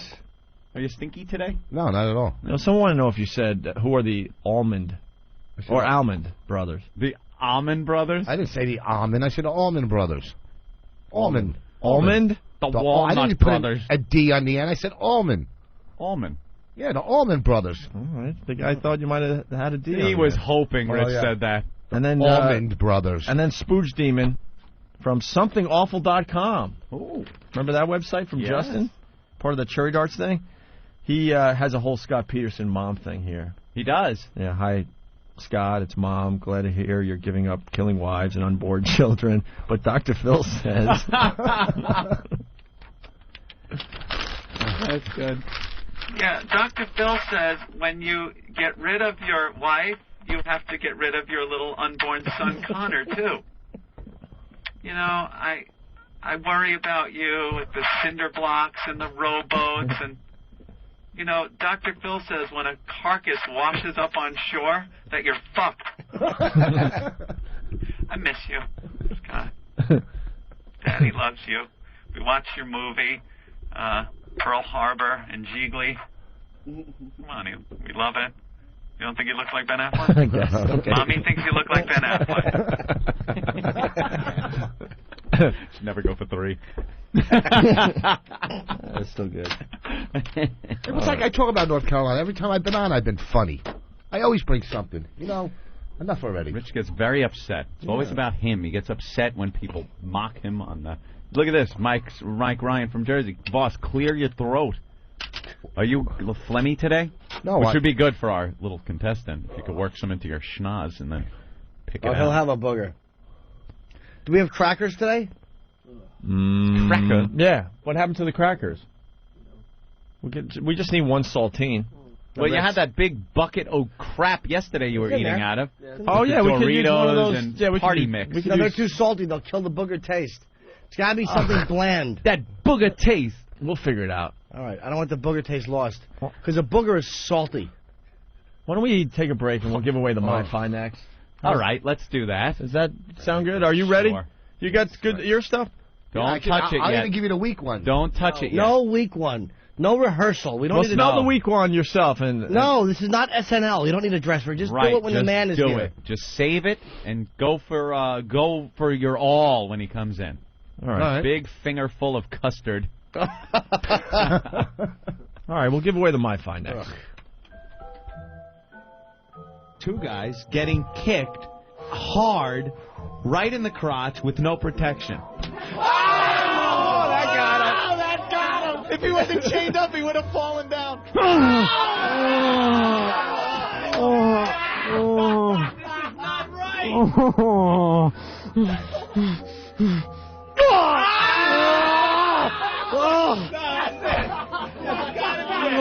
That's gotta be it. Yeah, that's gotta be it. God. All right, let's see if we can't get a good kick in from Grandma. Grandma is lining up. He's down. He's down. You don't taunt Grandma like that. Come on. She got the bullseye. Still got a chance, right? Let's hear it for Grandma. Grandma, put him down. The very worst of the Opie and Anthony FU line. Yeah, I want to leave a big F-U to that fucking zipperhead that cut me off. Motherfucker, I pulled up next to him and his fucking expressionless face won't even fucking turn around and look at me. Oh, I do not see you. I do not see you. Fuck you. A big fuck you to everybody who's out there talking on their cell phones, driving. When you see a fucking ambulance with their lights on and sirens blaring, don't pull out in front of them. Could be your family, okay? Fuck you. Fuck everybody else. You all need to go back to fucking driving school. And another thing is, don't fucking pull out in front of other people in the middle of an intersection. Dicks. Yo, this is a general fuck you to everyone. Just fuck you. You know? Why? I don't want to tell anyone in particular to go fuck off. Fuck everyone. Fuck you. Yeah, I want to give a big fuck you to me. I stink. Who the fuck calls a goddamn phone line just to hopefully hear themselves on the fucking radio the next day? Fuck me. You know what? I just want to say fuck you to cancer for killing my cat.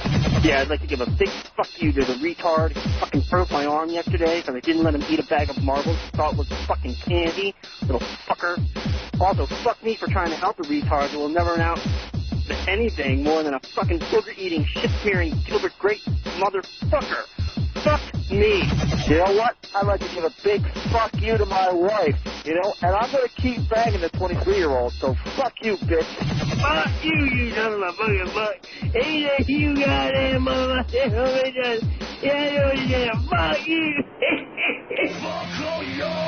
Call the Opie and Anthony FU line at 1-866-FU line 1. 1-866-FU line 1. Well, fuck you very much. They're practicing being cruel and unusual. The Opie and Anthony Show.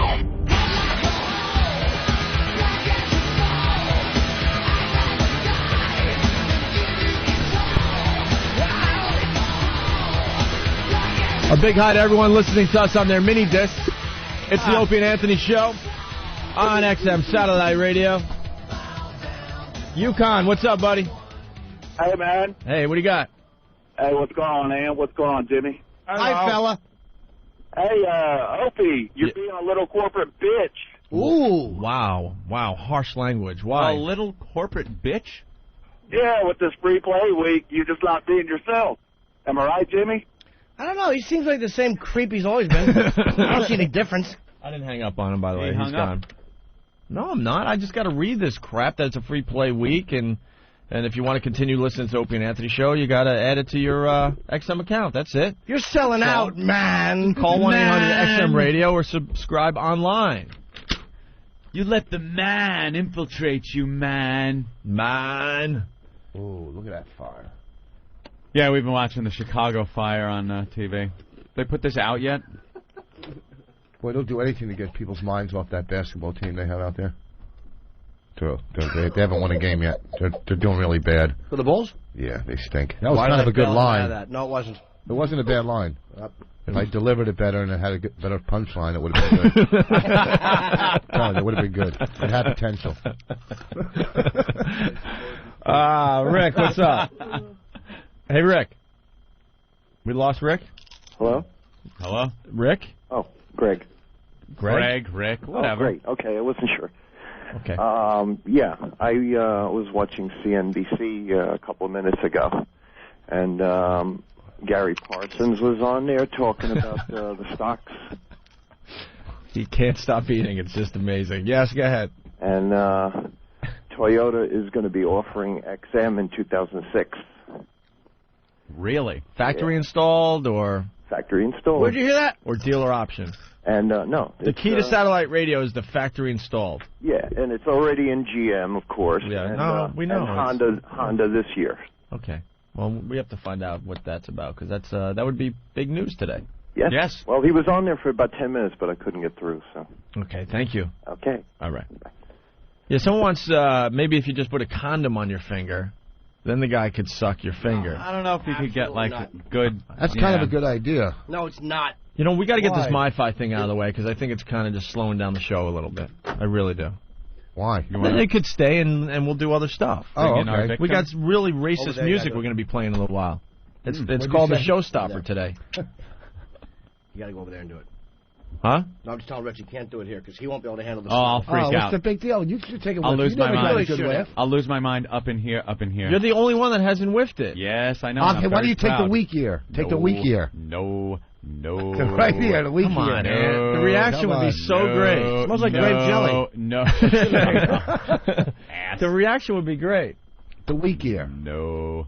Remember in the parking lot of the train station where we all took turns, and I laughed so hard that day. People were puking, dry heaving, and everyone was taking their turn. And while the one guy's smelling what you got behind your ear, everyone else was losing it because of the reaction after they smelled. There is no way. I can't believe I didn't do that at the Hammerstein. Bring someone on stage. That would have been great. Oh, yeah, that would have been a good one. All right, so why don't we bring this guy in? Where's Ben?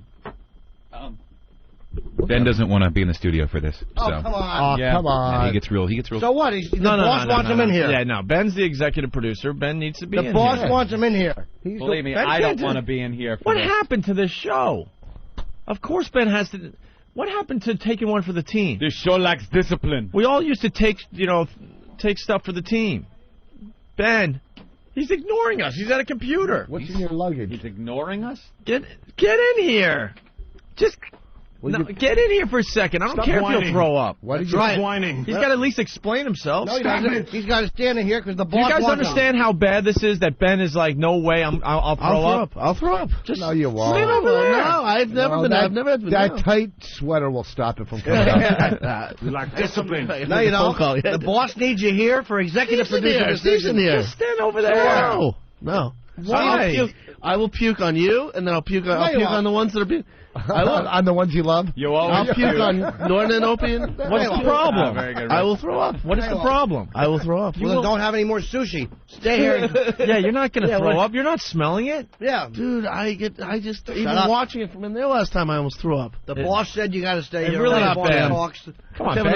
another chip. Just hang out in the corner. Just take I'll one eat for them the while team he's doing it. today. I don't care. Save one of the chips for the booger. Yeah, which chip you wanted with the Well, booger what on did it? you Is it I'm going to gonna go eat all on of a 'em? pretzel, a cheese doodle, tortilla chip? No, that's I think it should go on a tortilla chip. Ben just ran out again. That's going to kill the smell. Ben's leaving. He's back at the computer. That's going to kill the smell. No Doritos. That's easy. How about a tortilla chip then?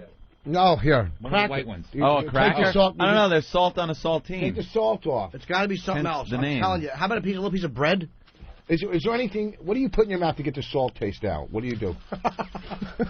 Did you bring food, sir? Yes, it's for beefy tits. Oh, what did you bring? Wait, Thank you. Talk on mic. Yeah, get that Yeah, there's a mic. new thing that Steve started. If you come down to say hi to the program, you got to bring food for some reason. What the hell is... And this I says... heard What is something this, a happened to your morning poker show? chip, so- Oh, what? Oh, a whole Texas Hold'em poker set. Nice. Wow. I'm rewrapping this, giving this to somebody this Christmas. Thank you. This is perfect. Let's take a look. I want to look at the chips. Because this might go flying if this isn't good, sir. No, those are good chips. They're brand new. It's got some weight to it. I'll tell you that. That's the old ones. Where does he hail from? Oh, that's what he could New Jersey. put the booger New on. Jersey, what's your name? Paul. Hey, Paul. He could suck him off All the right. chip. Oh, yeah, you should lick the boogers off a poker chip.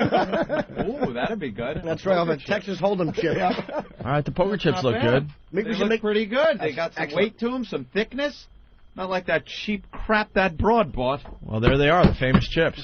Yes, maybe he should lick a booger off one of the old chips. Yeah. Ooh, look at that. I like it. Joe in Philly, what's up? Joe. Yo, guys, what's going on? Hey.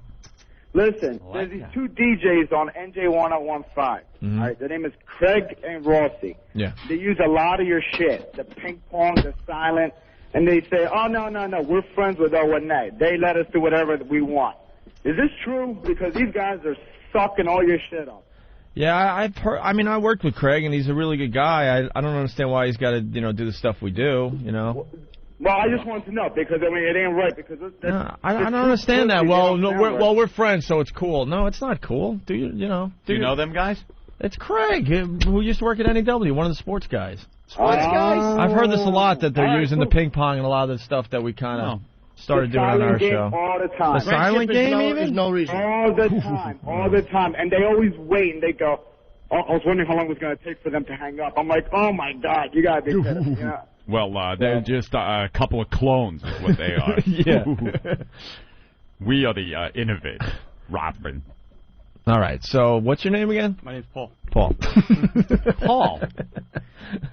Maybe we need It has to happen over there. It can't happen right here because I can't smell it. At least I'm staying in the studio. Oh, really? Well, You smell it? You smell it. You smell smelled times. I thought you were a fan of the odor. No? I am. I'm afraid I'll just cheer and stop this flow again. Maybe you could transfer that prostitute addiction with my odor. All right, so for the MiFi, Paul is going to smell. I've got nothing. What's behind Rich Voss's That ear. comment really bugged him about the guy calling him. I know. Why do you like it? They hate me. They hate all of us. I don't know. You're the only one that takes it personally. I know. I'm sorry. One guy. I know, but he's a cop in North Carolina. He's a big wig. Well, actually, there were a lot of guys, but I figured he represented everybody. So don't worry about it. No, Do you want to read the feedback? It's not too pretty. Well, what the hell? I'm doing. What do you mean it's not too so pretty? Kidding when you shut up. What am I supposed to do? He's kidding. Elvira, he's kidding. One guy gets you. It's amazing. I was kidding. All right. You ought to listen to Bonnie, man. You are an asshole. All right, so who do we have in the studio? Larry. Pete? Paul. Oh, Paul. Hey. All right, so we'll do the tester here first, right? Are you going to let him smell the tester? No. Why? Okay. No. No. No, hit him up with the real He's deal. just got to get the full barrage. But hold on. Wait, Rich is ready to just shove it in his face. Radio, you got to build some drama. You know? Where are you from, sir? New Jersey. He's from Jersey. What a surprise. Everyone that comes onto the show is from Jersey. Jersey loves us. Gotta love Jersey. Brick, Ocean County. Oh, okay. All right. And what do you do for a living? Sell garden supplies. You sell garden supplies. Yeah, I'm a loser. What did job? Jeez, what did you want to be when you were growing up? I've say been a a cop. loser all my life. How old are you? 22. I love you're young. I love listening to kids talk. I'm gonna be an astronaut. I'm gonna be a movie star. I'm gonna be a pilot. I'm gonna be a pilot. Fast forward 15 years, the same kid's working at the deli, gardening supply store, gardening supply store, used car salesman, but all kids. I'm gonna be a professional baseball player. Yeah, but you don't see the part where the uncle walks in the room and ruins that dream. I have really nothing. I swear to God, thank God for my ear. Thank God. If I didn't have this left ear, your ear I has swear become to God, a crutch. I'm Ear like, full of stench. I'm like Daniel Day-Lewis with my left ear. Is that his name? Is that his name? Yes. Was that his name? Yes. It was pretty funny, actually. I don't know why we didn't laugh. It was very funny, but I just wanted him to have back-to-back. Is that his name? Well, because it was a good reference, and it was funny, but you guys, see, that's the problem. You know what the problem is? What? If you don't laugh at a good one like that, then the people listening go, well, that's not funny. Right. Because they think that you got to laugh in the studio. Did you hear my Omen line go down the toilet before when I did the bend girl hang himself? That was a great line. No, but I But said, just in- the girl that what? stopped the flow. Yeah. I'm just kidding. But see, I mean, I've had like 5 good lines, but you guys have no energy today. You're not giving. What? No. We had a lot of energy until I saw your face outside the studio. No, I'm saying, Here comes the showstopper. No, listen. Listen. And you haven't had 5 good lines. Yes, I definitely did. Can you at least 4. say that confidently? You did. Okay, maybe 4. All right, we'll settle on 3. That negotiation. Using his Jew bargaining technique. 5 lines. 3 lines. 4. 3, but you got to give me 2 towards the next appearance. I'll gladly pay you 2 lines for an appearance today. Oh, God. Oh, God, am I a fucking great character. At least he's confident. Well, I don't know if he's confident. He's confident right now. Wait till the next bomb and then see how not confident he is. All right, now, do we know what we're doing here? We got Rich. He's going to get a fingerful of that behind-the-ear stench. What he will do then is wave it under your nose. Not so you wave can it, smell hold it. Hold it, yeah. What's his name? Paul. It will be like wafted, so it wafts under his nose. Hold it under his nose. You gotta sniff. He looks like Mr. Kaputnik's son from Mad Comic Books. There's that line. Wow. That's not a bad. First of all, his name is Roger Kaputnik, and he's a great character. But I don't recognize that. That's a very obscure reference. Yeah, I read Mad growing up, and I could not possibly. You don't remember Mr. Roger Kaputnik? If he was an older guy with white hair, I might have recognized as Roger Kaputnik. Yeah. But the son? If he had a son. Does he look like the grown-up kid from Family Circus? Yeah. It's just a very obscure references. He looks like Dagwood Bumstead's third nephew from an abusive marriage he was involved in before the cartoon. Third panel, 1968, February 12th, New York Times. You look like a kid Beetle Bailey molested. Family Circle. That could be the most obscure reference ever on this program. Yeah, that was pretty obscure. Yeah. Oh, really? Save that for the comic book convention. I mean, you know what he looks like. Private Pile. Little bit. Yeah. A little bit. Slight. All right. Well, you know what? So it'll be wafted under his nose. Can I say hi to Jim in Jersey first, though? Oh, yeah? Here we go. Yeah, Jim, go ahead. Can't even get the rules out today. I know. Yo, listen, Voss is killing the show today. No, he's not. Oh, he's killing the show today. You're out of your mind. Tackling little kid today. I am. Because it's funny. There's funny stuff going on. I can't help it. When you hear funny stuff, you got to laugh, man. It's giving it back. Let's see. Voss makes Lady Di sound like Lenny Bruce. Jesus. I still read Mad, and Voss is an idiot. He finally has a great line, and he completely blows it. Wow. Hey, Voss, you explain your jokes well. Wow, I'm getting a lot of write-ins. That's pretty good. It is good. They all know you. I got more write-ins than Nader. Brad, what's up? Yo, Voss there. Yeah, Voss is here. Jesus Christ, man, you sure are an overgrown pussy, Voss. You let him suck on your finger. Norton would probably let him suck on his dick for $5. Wait, say it again? Well, no, he won't let him suck his finger. I won't let him suck my finger. What's wrong with you? God damn it, Voss. What kind of pussy are you, anyhow? It's just a finger, man. Oh, you saying I should let him suck my finger? Yeah. Are you saying yes or no? Yeah, you should let him suck his finger, man. Would you put your finger in a stranger's mouth? Oh, fuck. Who gives a shit? Ain't like he's going to fight it or anything. That's true. It's not like you haven't done things like that before.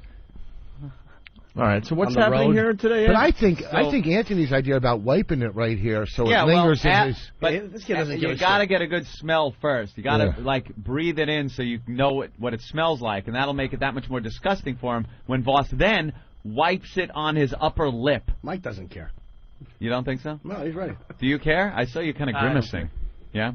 Well, it's a two-parter for the MiFi, so this is the first part. So then he's going to wipe it on his upper lip, which you must then immediately take your tongue and lick it off. No, after I wipe it on his upper lip, if he sticks out his tongue, I'll scrape some on his tongue. Yeah, stick your tongue out. He'll wipe it on your tongue, and then all right, that works. Does that work? Yeah, that works. I just don't want him to suck my finger because I might shoot a load of my pants. That would be really embarrassing. Now that's funny. There it is. Pop your finger in his mouth and you...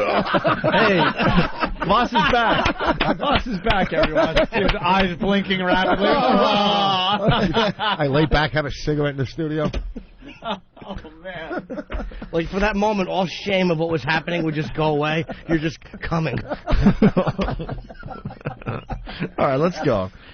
Let's do this thing. What is Ben doing out there? I think Ben needs to be in here. Ben does not want to be party to this. It's not cool that Ben's not in here I think as the boss, sometimes you got to put your foot down. You think I like getting up at 5:30, but no, sirree. It's what the show requires. Getting up at 5:30, nice. I did that's today, real nice. 5:33. Thanks for the effort. Hey, dude, I didn't. I was up at 3:15 today. Well, you get the big bucks. I was out supplementing my income with a little stand-up comedy last night. There you go. All right, very good. Let's do this thing. You go to that. Okay. What? You ask me whatever you want. No, it's about comedy. Love you. All right. Rich, if you would take your position next to Paul. You have to go on that side. Paul from Jersey, right? Paul from Jersey. Okay. The psychopath. I can see Paul's a psychopath. Don't touch anything. Now make sure after you dig good in your ear, there's no delay because the half-life on this stuff is very quick. Yeah, but I like when Voss smells it himself and goes and has confidence in it, going, "Oh yeah, it's you want happening." him to take a quick sniff first? Yeah, because it's always funny. Okay, here he goes. He's rubbing now behind the ear. Get a good one. Oh my God! It's the worst ever.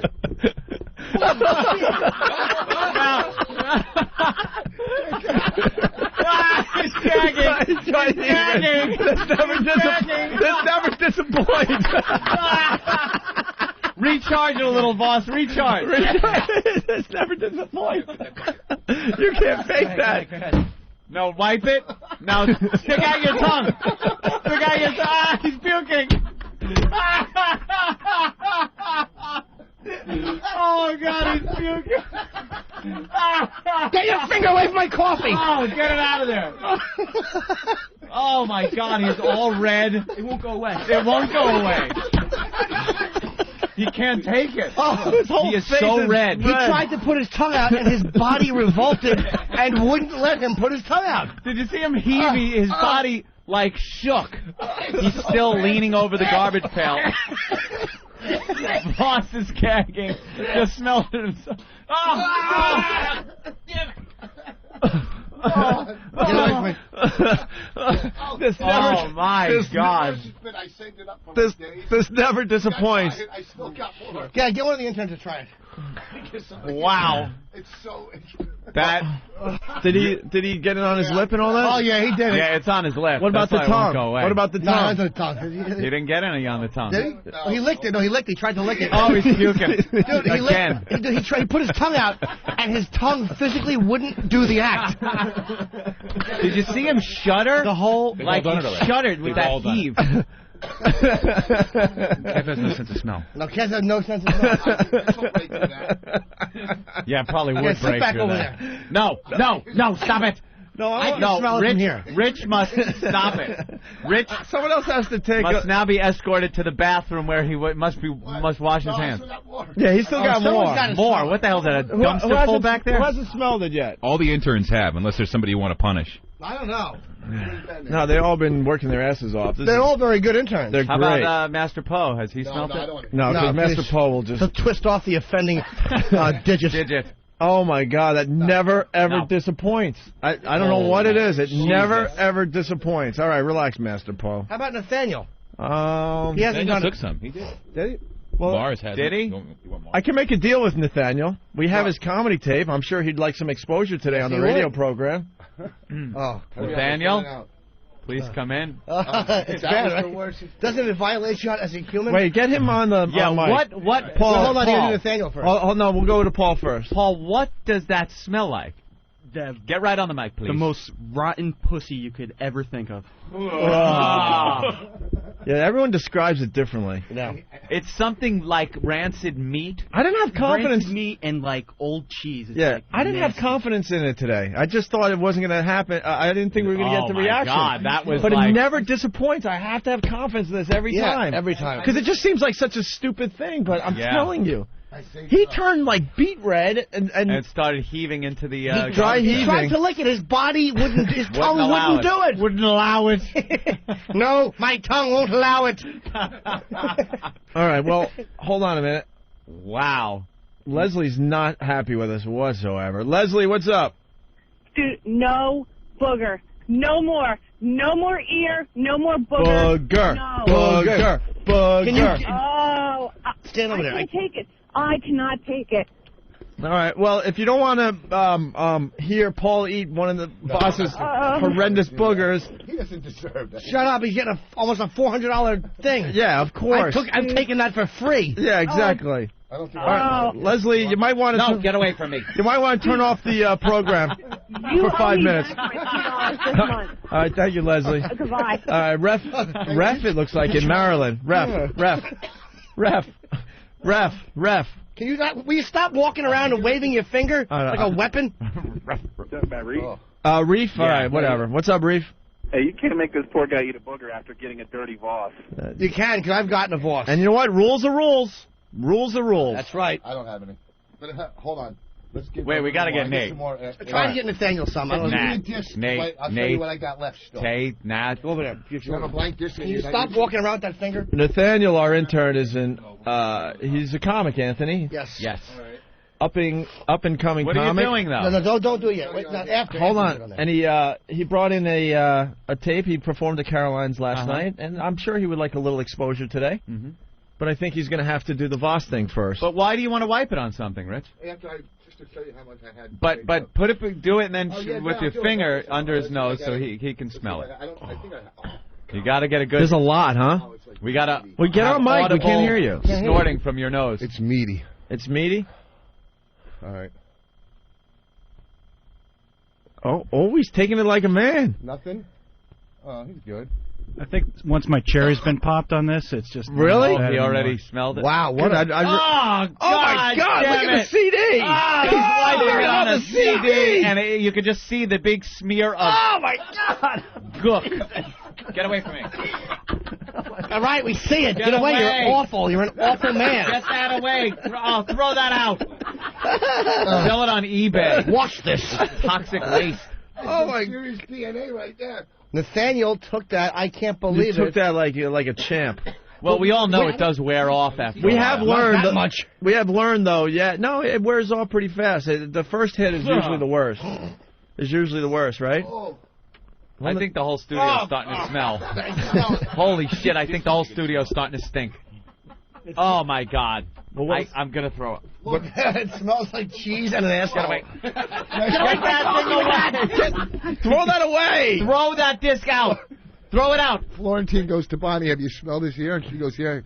He goes, what are you doing? She goes, I blew him. Get it out of here, dude. Yeah, throw that away. Oh, you're just the worst person. Go put I don't throw that away. It's in the garbage right there. Go put it by Ben. Oh, you don't want to waste that. Shut up. Go put that by Ben. Tell him you want to queue it up. Make him carry it. Save that. That's a collector's item right there. Yeah, throw that on damn eBay. Throw that on eBay. What disc was that he ruined completely forever? That's my stand-up. Last night. That's your stand-up? No, I was kidding. No. Go put that. Go. Throw it away. Where do you want me to put it? What's the big in deal? the garbage pail. No, you can't. Put it in the fucking garbage pail. Yeah.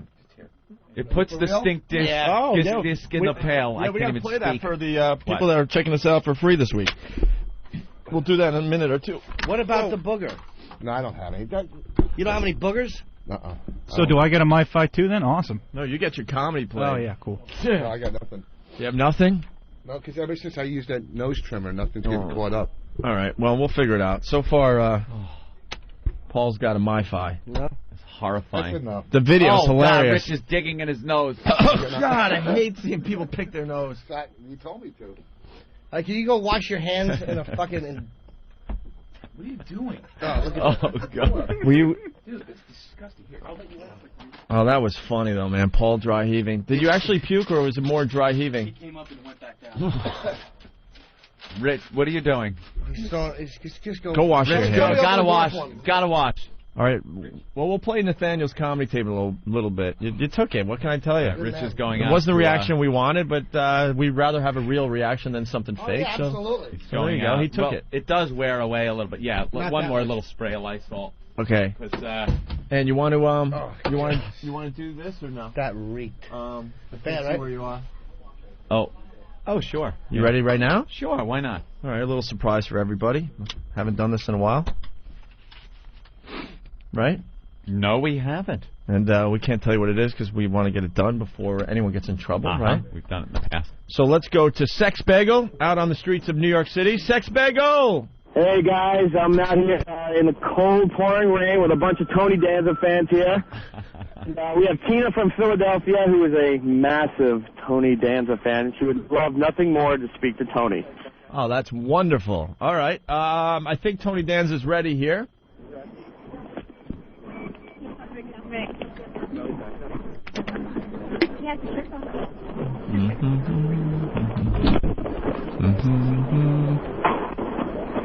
Hello?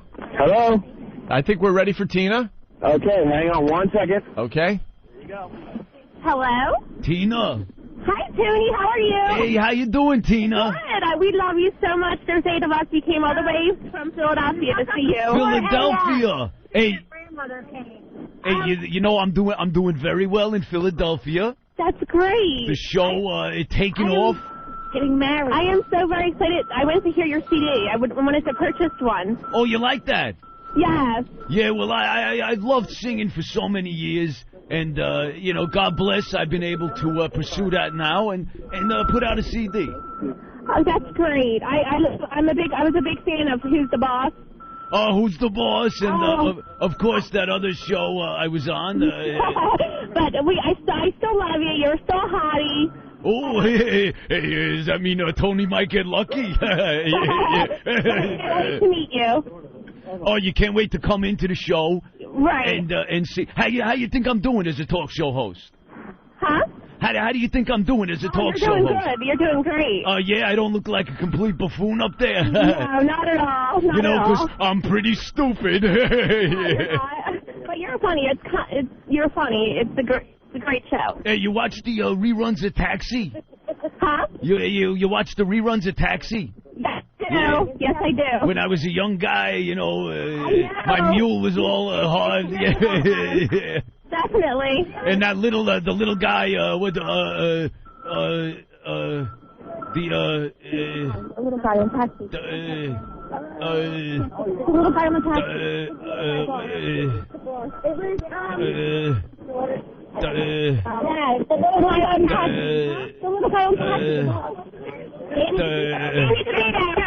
Danny DeVito. Yes. Danny DeVito, a good friend of mine, Danny DeVito. Oh. Yeah, he used to make us laugh so much. He'd come in and after a night out banging whores, he'd go, "Smell my finger." Yeah. Oh my God. Oh yeah, a little too risque, I understand, but and then the guy that would fix the cars. The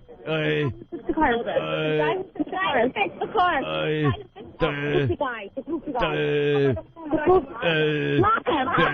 Latka. Yeah, you know, I kind of forget. I'm getting old in my old age. Latka, yes.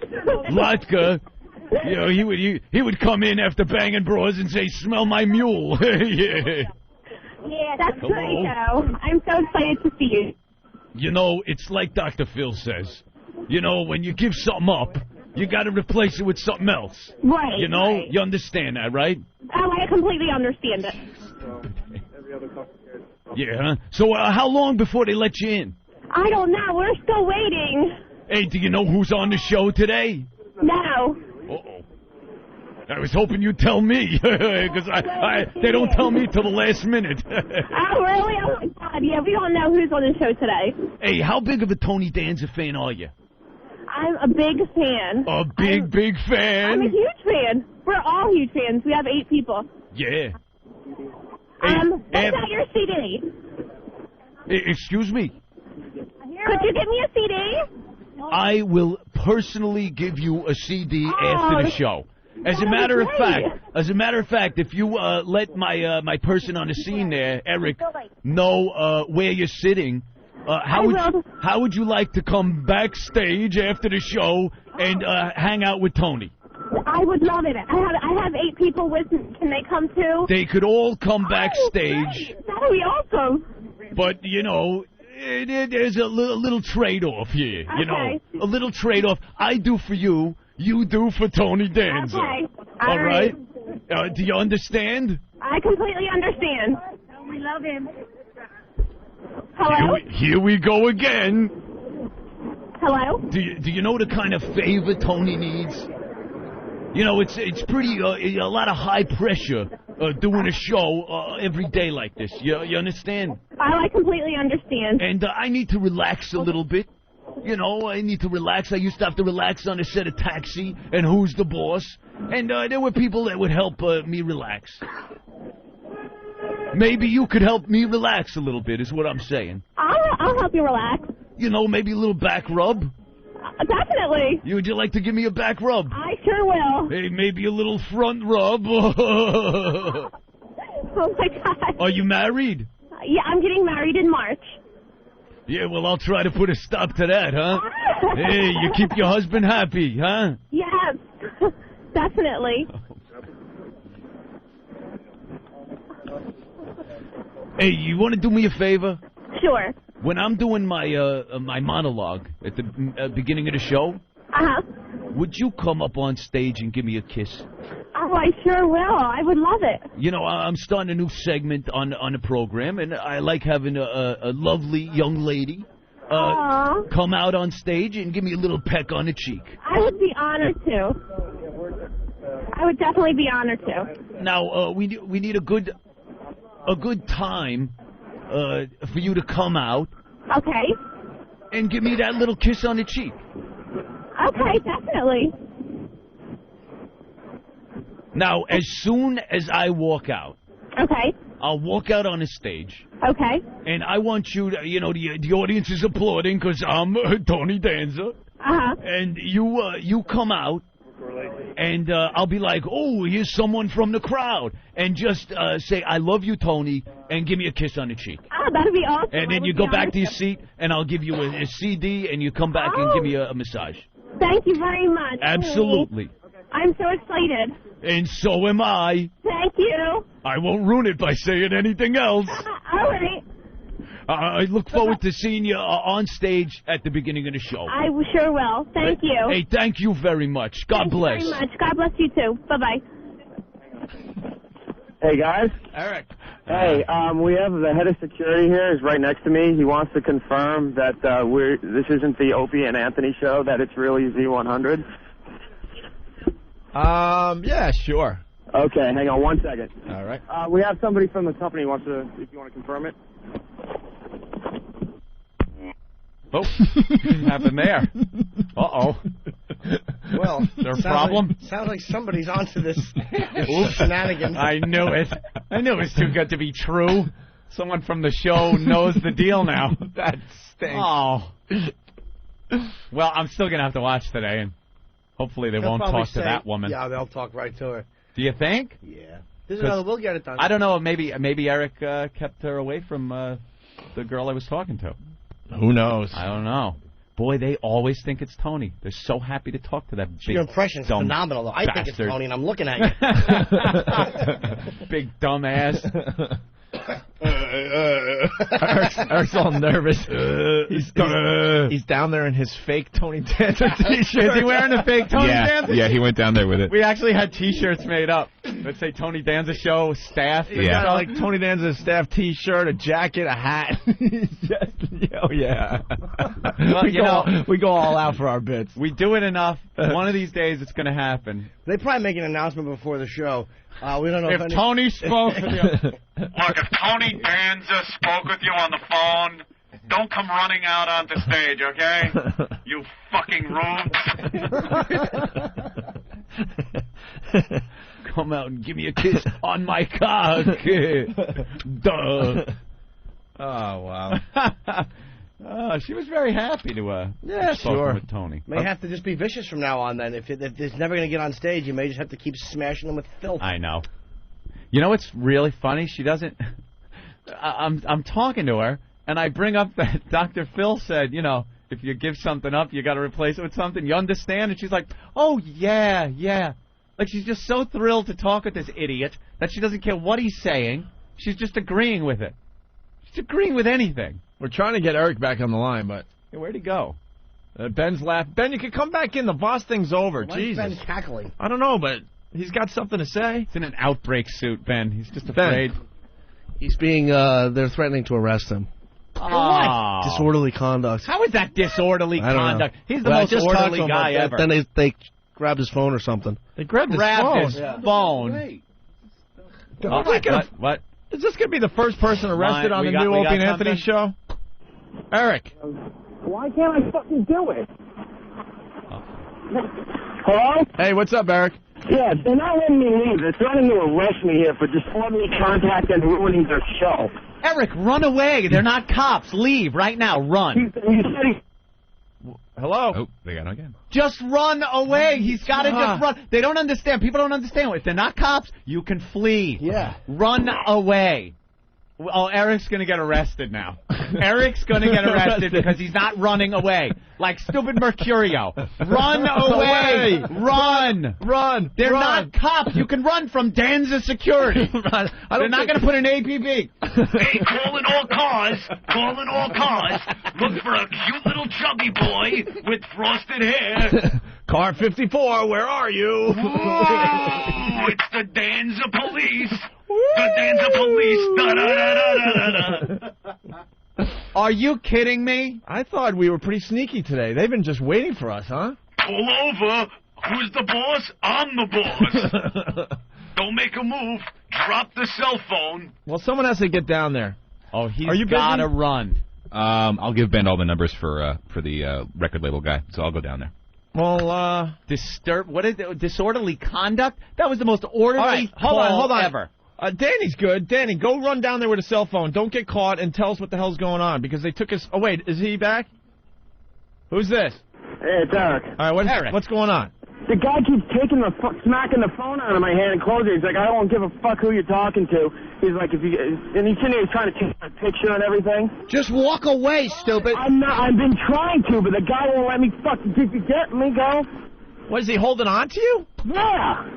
He's not allowed to hold you. That's assault. Punch him in the face. Punch him in the friggin' nuts. I said, no, I just took a cab here. And he said, well, how much you want to bet if I go through you, you got to lie? I said, you can't go through me. I don't know who the fuck you are. You're not a cop. He's not a cop. Run away. I'm trying to. Break loose and run. Break loose. Break loose. Use one of those. Unbelievable. Use a master The head of phone. security can't tell him not to be on the phone. Of course they can. You can talk to anybody online. Is our guy going to get arrested with a fake Tony Danza? You can talk to anybody online with a phone. Oh, you don't want to be at the Tombs with a Tony Danza show T-shirt on. All right, well, hey, my thoughts and prayers are with Eric. Danny can handle this because we need you for the next segment. Yeah, but can Danny handle this though, or should Steve go? No, Danny can handle this. He's good. Just tell Danny to run there with the phone. All right. All right. I got Steve's strategy. Steve will go there. They'll be upset, pull the fire alarms because they'll see a blaze, and he'll be able to make good his escape. Yeah, you weren't in Chicago overnight, were you? No, sorry. Oh, yeah. Saw some of your clothes flying out a window. Yeah. Doing a little office work at night, were you? How can this head of security smack his phone? Who the fuck is this guy? He's Tony Danza security. He's a bully. That's all he is. He's intimidating him. He's huge. I bet he's a huge black guy that just thinks he can intimidate the shit out of Eric, and Eric's scared. Wow. Send Master Poe. Yeah, exactly. You know what? We really should. We should send Poe down there. Send Poe down there. Oh. Spin kick the son of a Go in and just kick ass on the Danza set. No, but you know what? If Eric is going to be hassled physically, you can't have that. It can't happen to him. No, the guy could be arrested for assault right there, just holding him. Just grabbing him. Grabbing him knocking is a cell phone assault. out of his. Absolutely You're not. allowed to go online and interview or talk to anybody you want. There's no security guy on a sidewalk. Well, can Ben or somebody get Billy Mack or one of those guys on the phone? Billy Mack. Master Poe. What's wrong? Eric's in trouble? Yeah, one of our guys is in trouble. Yeah, he is, no bullshit. He's online on the Tony Danza thing. He's getting arrested. The head of security won't. He was just on the phone. He wasn't doing anything, and the head of security is like every time he tries to call the show, the head of security won't let him go, and he keeps like smacking his phone. And he's like, What exactly did he do? on the phone, just with the phone, like interviewing somebody on the line. Okay.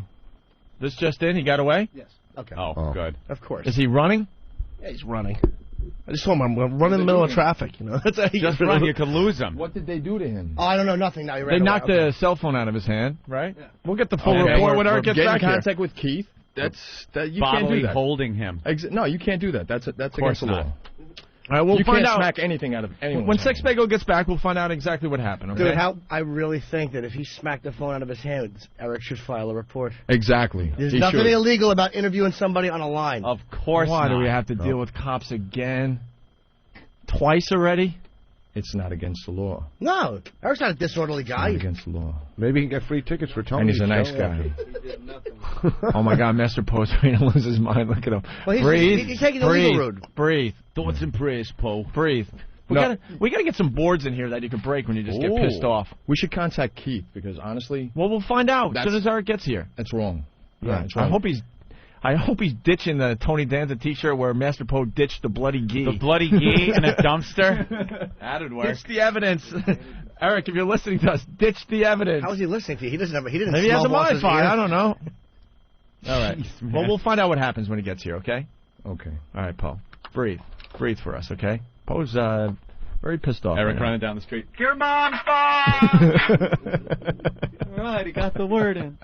Great. Man, they've been waiting for us. We've been wondering. We were being set up. We were being lulled into a false sense of security. You heard how sneaky we were. We didn't tell anyone. We just went to it real fast. He's there with the dopey shirt on. You know that pissed him off. Too bad. Not illegal. You can wear whatever the hell you want. Says the Tony Danza Right. Show. But why they ask if you were the other radio station? I guess it's okay if Z100 does it, but not us. Because Z100 isn't gonna say things like Tony needs his cock sucked. I think it might have been from what I was gathering there. They think Eric was saying he was with the Opie and Anthony show, but he was really with Z100. So they wanted to know who was really at the bottom of this, so they could get them in trouble. Oh, well. So they were trying to get Z100 in trouble, thinking it was Z100. That's what I think. There you go. You know? Maybe no. You might. I don't think they have a relationship with the Z100. They may have gotten I think wind. they thought Eric was lying and saying it was Opie and Anthony. I think Eric panicked and said I'm with Z100. Oh, you think Eric did that? Of course he did. More misrepresentation of Would you himself? say you were with Opie and Anthony on the line? They probably went, who are you with? You know, some douchebag Z100. guy. Yeah, he does do that to get out of trouble. Oh, yeah, he sometimes did. And he figures out what's the faggiest radio station, so maybe they'll have, some sympathy for me. I'd love to find out what that scumbag security guard bullying a little blonde boy. Put the effing lotion in the basket. Put the fucking lotion in For the people that are listening to us for free this week. Yes, this is from the musical Silence of the Lambs. Oh, you didn't know there was a musical? Well, there isn't really. A couple of guys in California threw The it Kaplan together. brothers. The Kaplan brothers? The Kaplan brothers. Very talented. They made a whole musical out of Silence of the Lambs. And this is one of the songs. Put the effing lotion in the basket. It's one of our faves, and when we get back, I think Eric will be here. He could run pretty fast, right? It's not that far away. We'll talk to Eric next. It rubs the lotion on its skin, it does this when it's cold. It rubs the lotion on its skin, or else it gets the hose. And when it's done, there's one more thing, a simple little task. It's put the fucking lotion in the basket.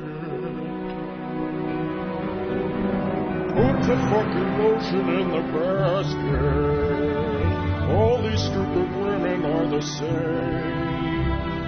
Helps me not to think of them as human, so I call them it instead of by their names.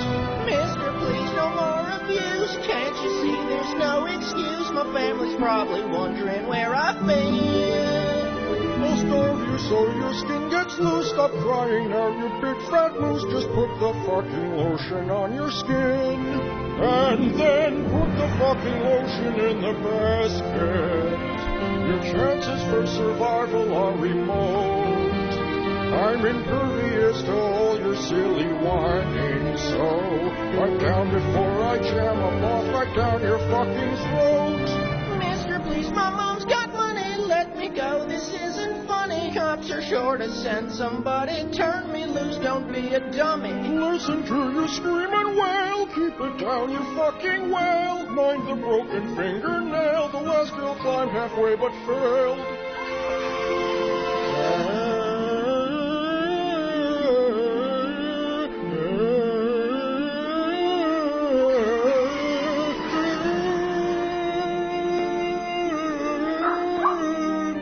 Precious? She's down here, you piece of shit. Put the fucking poodle in the basket. I'd kill you, but there's someone at the door. Don't make me go and get my gun and shoot you. It's a waste of skin. They don't sell fat girls in a fucking store. Put my fucking precious in the basket. Don't you hurt my one and only friend. You don't know what pain is but I'll teach you if you lay a fucking finger on my poodle's pretty head. Put the fucking poodle in the basket.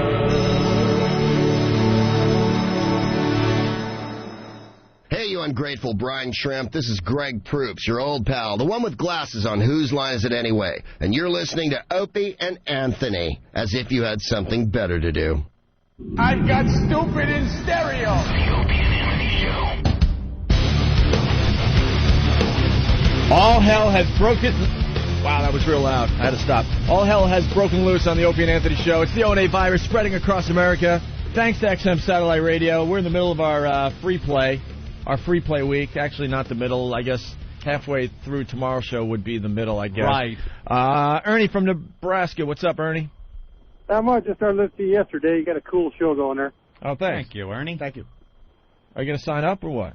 You going to pay the $2 or? Yep, sure am. Going to show us a little love? Look at that. Yeah, we got a customer. That's what we need to do, one at a time. Keep that checkbook away until January 1st, Ernie, because it's free for the rest of the year. Oh, still. All right, Ernie, thank you. Yeah, if you're liking what you're hearing, you could add us to your XM account, Opie and Anthony, channel 202. You call 1-800-XM-RADIO or subscribe online. You know what the nice thing about this giveaway for the rest of the month is? That money that you were going to put into getting the Opie and Anthony show, use that towards Christmas gifts. Don't worry about paying for this show till January 1st. Use that money for something else. It's a savings of at least $1. Buck something. Maybe buck something, Ope. $1 something. Attaboy. Makes a great stocking More than stuffer. $1, less than $2. Phone call. All right, so Anthony, wow. Eric is on his way back to the station. Yeah. He's a little chubby, or he'd be here by now. He's running. Well, he needs to work out a little, maybe tone up. A little tone up would be nice. Maybe he can replace one line with another line.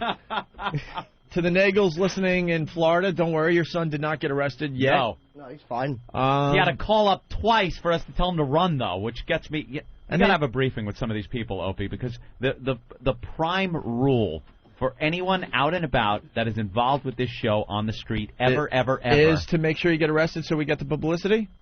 Well, yeah, that's the real thing. But we can't really say that. The official line we tell them is to run. Or just walk away fast. They can't grab you for something like that. No, but apparently the security guard at the Tony Danza show grabbed Eric.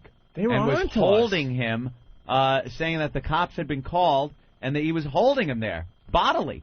And then would grab his cell phone or smack his cell phone out of his hand. This constitutes assault, Opie. Now, here's the problem. If the cops were called, then the cops will be here. Because now they have to get to the bottom of it. Good, let them. Eric can call whoever he wants.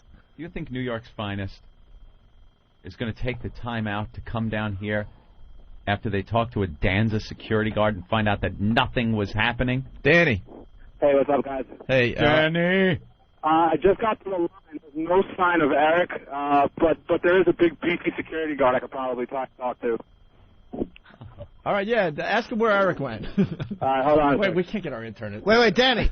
Yeah. Should we do that? He just wants to ask him, but maybe we should hear from Eric first. Yeah, why don't you just ask the security guard what happened to the Eric guy? The guy from Z100. The guy from... Hey, was there a guy here named Eric? No? Because I'm looking for him. I don't see him. I was just wondering if you might know where he is. He was interviewing the Tony Danza audience member. He has no idea where Eric might be. All right, I wonder if that's the same guy.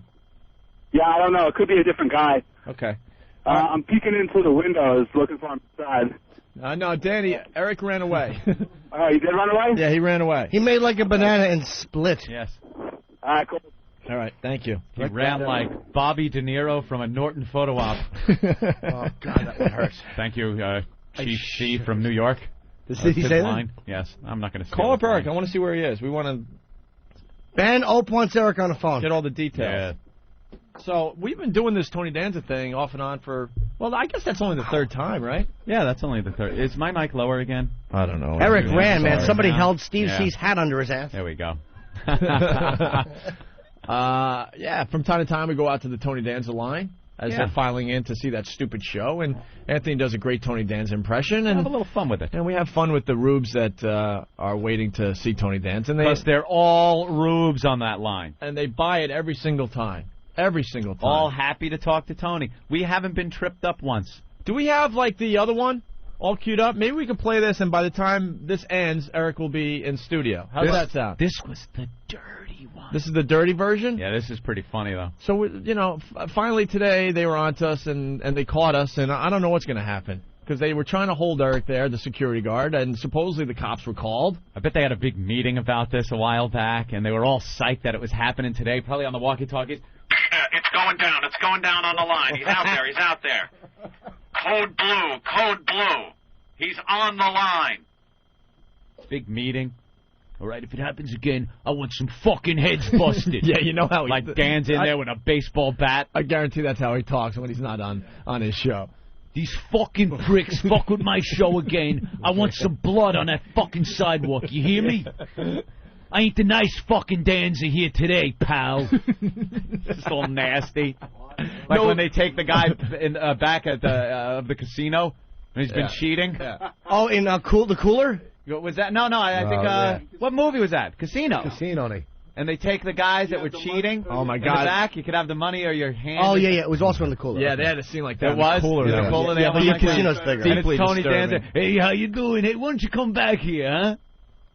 Yeah. You don't fuck with Danza. I'll give you the fucking Danza. No thoughts and prayers to this scumbag. Yeah. Thoughts and prayers to your face. When it hits the curb. We'll get someone. Huh? It'll happen. Oh, it'll happen. We'll get you. We'll get you. I don't know why we're so crazy obsessed with you. Why are we? because its awfulness is so unbelievable. The only thing I've actually liked about Danza is that he's not a complete smooth talk show host, which I do kind of dig about him. But he's just such a boob. All right. Well, why don't we play another one of these Tony Danza pranks as we wait for Eric to come back into the studio, and then we'll find out what happened today. Okay? All righty. This is the dirtiest one I think Anthony did. Check this out. Well, Anthony, we got Sex Bagel on the line. We don't want to say where he is because it could ruin what we're about to do. What's his name? It's not up there. Sex Bagel. He works for us. Who? Eric. He works on the show. Oh, Eric? Yeah, Eric. I didn't know. It's not up on the board. Eric? Yeah, I'm here. Hey, buddy. Hey, I have a lady right here. Not only is she a huge Tony Danza fan, she was telling me that she used to be on the Family Feud back in when? 1993. Did you score big? We did top shows and we won over $18,000. They won over $18,000 on the Family Feud. Wow, that's wonderful. Did you tell her that we're thinking about putting her on the Tony Danza show today? Yes, I did, and they're all excited. Her and her family is right here, and they're just waiting to speak to Tony. All right, and where is she from? I'm sorry, where are you from? We are from New Jersey, Surgeonsville. They're from Surgeonsville, New Jersey. All right, and what's her name? Her name is Joan. I'm going to give her the phone right now, and just get Tony ready, and he'll like Tony character. All right, let's get Joan on the phone here. Okay, here's Joan. Here? Yeah, he's right on the phone. Hello, Tony. Hey, Joan, how you doing? I'm doing fine. We can't wait to come inside and see you in person. Well, I can't wait to have you on the show.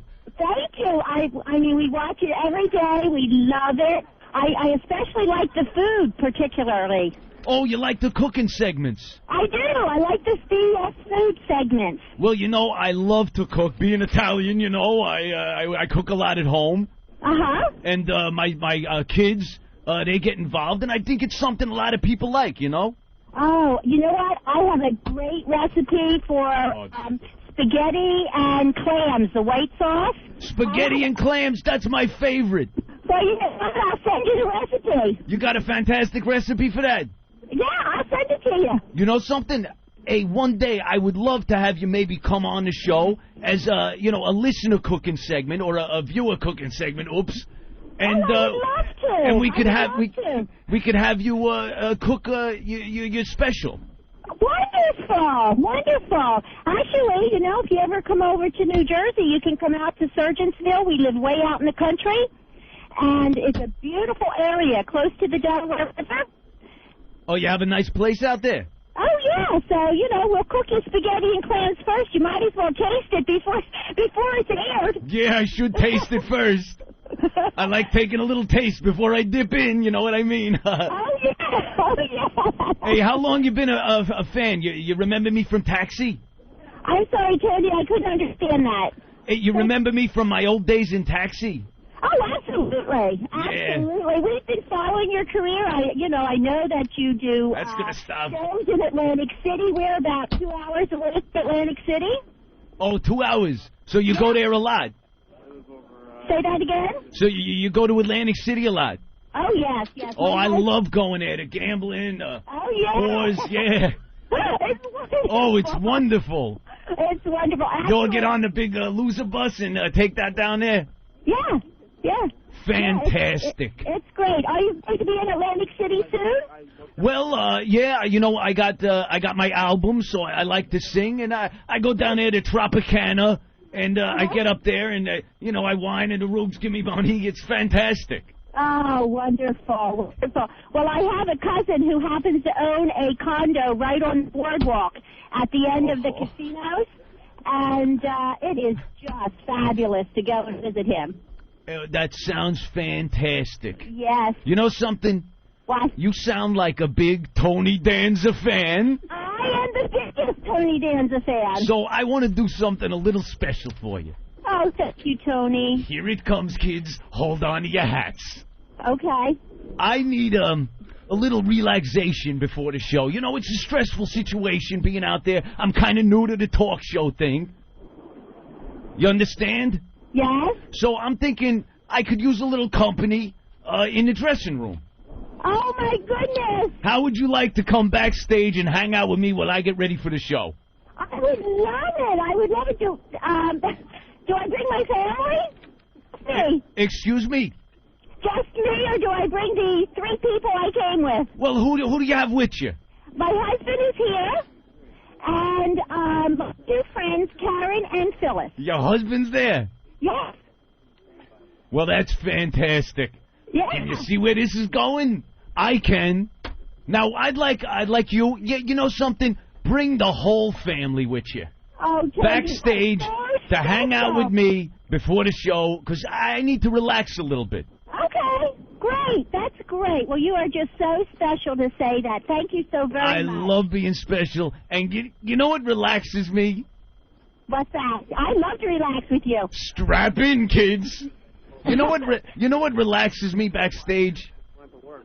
Excuse me? You know what relaxes me backstage in my dressing room? Sure. A nice fucking blowjob. Oh, my. I'm sorry, I missed that on the phone. No, you didn't. Should I? Tony likes having his hog sucked before I gotta placate to the rubes out there. I would never use a word like placate. What am I, insane? Before I entertain all the rubes out there in my audience. Oh, okay. I like blowing a load on someone's face, and you seem like that person. Okay. Should I give this phone to Eric so he knows what's going on? You better give it to him so he can run as fast as he can away from your husband when you tell him the news that you'll be backstage sucking Tony Danza's cock. Okay. Fantastic. I heard what you said. I'm going backstage, Eric. Okay. Okay, here. I'm going to give you to Eric so you can tell him what's going on. Fantastic. Okay. See you soon, Tony, and thank you so much. You certainly will. All right, I will come back right out and I'll have a... Hey, run, Eric, run. All right, you got it. Yeah, you can come home. Wow. Okay. Well, I don't know. Maybe, is she telling her husband right now? Yeah, we can end it right there. So there's another example of what we did with the Rubes. Wait online outside the Tony Danza show. Yeah. That was the dirtier one. It's a fun little so gag. We decided if you're just tuning in to go today and do it again, and you might have heard it. If not, the replay's coming up in less than an hour. You'll hear it. And there's major controversy now. Eric is back in the studio. So, Eric, what happened? We were convinced we were going to get away with it again. Yeah. Well, you did to an extent, but as soon as she handed the phone back to me, I turn around and there's this guy right there. And he starts going, "Who are you? Who are you working for?" I didn't give him a name or who I was working for, right? So as I said on the phone, I'm like, this guy wants proof that I'm with, and I said another company. Of course. All right, and he said, and then he takes the phone out of my hand and he closes the phone like this. Just slaps it down and he gets in my face. Then he pulls me by my left shoulder So here. he did put his hands on you. He pulled my shoulder, pulled me just, I mean, it wasn't like That's all you vicious, need. but it was like about a foot away from where the line is, where everybody is. It's assault. And he gets right in my face and he goes, I can have you arrested for disorderly contact, disrupting the show, and he's going through all this other stuff. I said, I'm on a public sidewalk with a cell phone talking to another person. So he's just getting right in my face, and these two other guys come out from the building, look like cops but not really cops kind of thing. Dan's a security. Yeah, so they come out there and they're standing there and they've got a list. They've had some paper in their hand and they're going over the thing, and I gave them a fake name and they're just shaking their heads because that name's not on the list. I guess they researched the show. They have a list of everyone involved with this He program. was trying to get me to say I was with Opie and Anthony. Right. He was trying so hard, and I was saying, I'm not with her. I What said, was they're this another list? company. What was in like the I couldn't the see book? it. They wouldn't show it to me. None But of they his had business it. But who you're with. they're going down this list here. I saw a white piece of paper. It's probably a list with all our faces and our names and all that. Great. Saying we've had nothing but problems from this show. We don't want these people out there. We've been instructed to get rid of these people or do whatever's necessary to get rid of these people. Whatever's necessary. Well, that's Tony Danza behind the scenes, probably. Assaulting our staff on a public sidewalk. What happened with the phone? You kept calling in. The phone kept going down. The guy kept shutting the phone. How can you do that without touching you? Like, All right, at this point, when he pulls me aside and he's telling me, no, you cannot do that, right? The first time he closes the phone. And he's yelling at me. Ben calls. So I open the phone again. I'm talking to Ben for and maybe... he's holding on to you at this point? No, he let me go. He just pulled me one quick second away from the line and then let me go. He wasn't still holding me. Was he pulling you on your Tony Danza T-shirt? No, I hit that real quick. Oh, you did? I had the jacket right up there buttoned. I was like, he's not seeing that shirt. You pussy. Hey, we're all on the same team. Yeah. We all work for Tony. So I'm standing on the sidewalk there, right? Ben calls. I talk to Ben maybe 3 to 5 seconds. All of a sudden, out of my hand again, click. He's got my phone now. He took my phone. He took the phone out of your hand. Opened my charge. phone and starts hitting buttons trying to see what's in the phone. He's trying to find out where my phone book is on the phone, trying to find who I just dialed and all that. Columbo, right? knock it off. This guy wants so bad to be some type of a cop. Yep. Yeah. He's a that wannabe. he's now this is his big chance with his book with our names in it and grabbing the phone and trying to get numbers out of your phone. That's invasion of privacy. So as soon as he's doing that, I take the phone back and I close it, right? I said, what are you doing? And he said, let me see some ID. I said, I don't have ID. I took And a I don't cab have here, to show right? you. He goes, how much you want to bet if I go through your pockets right now, I find a wallet? And he's pointing to my left side here, which is my keys Your and hog? my other Yeah. phone. Big lump. And I said, those are keys? And I said, and you're not searching me. Now, this time, I realize I'm standing at the edge of the curb, so I walk into the street. Now I'm in the street. He comes right to the edge, but he won't walk into the street. And he's still yelling at me. The two other guys... Doesn't matter, the sidewalk or the street. It's I know, not. but Ben just goes, run into traffic. So I'm trying to get into traffic. You're going to be a fine parent, Ben. Yes. So I'm trying to get into traffic. There's cars coming, so I'm stuck between that little gap of the street and the actual traffic, and those other guys are blocking me, so I can't move anywhere. And then I'm trying to get on the phone again, and the phone just, the last time it crapped out, but there you go. Oh. There he goes, running across the street. Just run into traffic. Hey, what's all that racket outside? I'm trying to do a show. I got to be honest. I don't think there's anything illegal about you being out there talking to people. There isn't. No, you could. And I think that a public sidewalk, we might have to call and say, look, this guy grabbed you. He's shutting your phone. That can't happen. He grabbed you. I don't care if he assault. He just pulled me a foot. That's assault. He kept taking your phone and shut it. You can't touch somebody else's phone. And And then he started going property through the phone. is also another charge. Yeah. So, what was going on with the lady that you talked to? She was cool. There was like a party of 8 from Philadelphia. Yeah. It was like grandmothers, granddaughters, and regular daughters. There's a whole big family affair because one of them was getting married next week.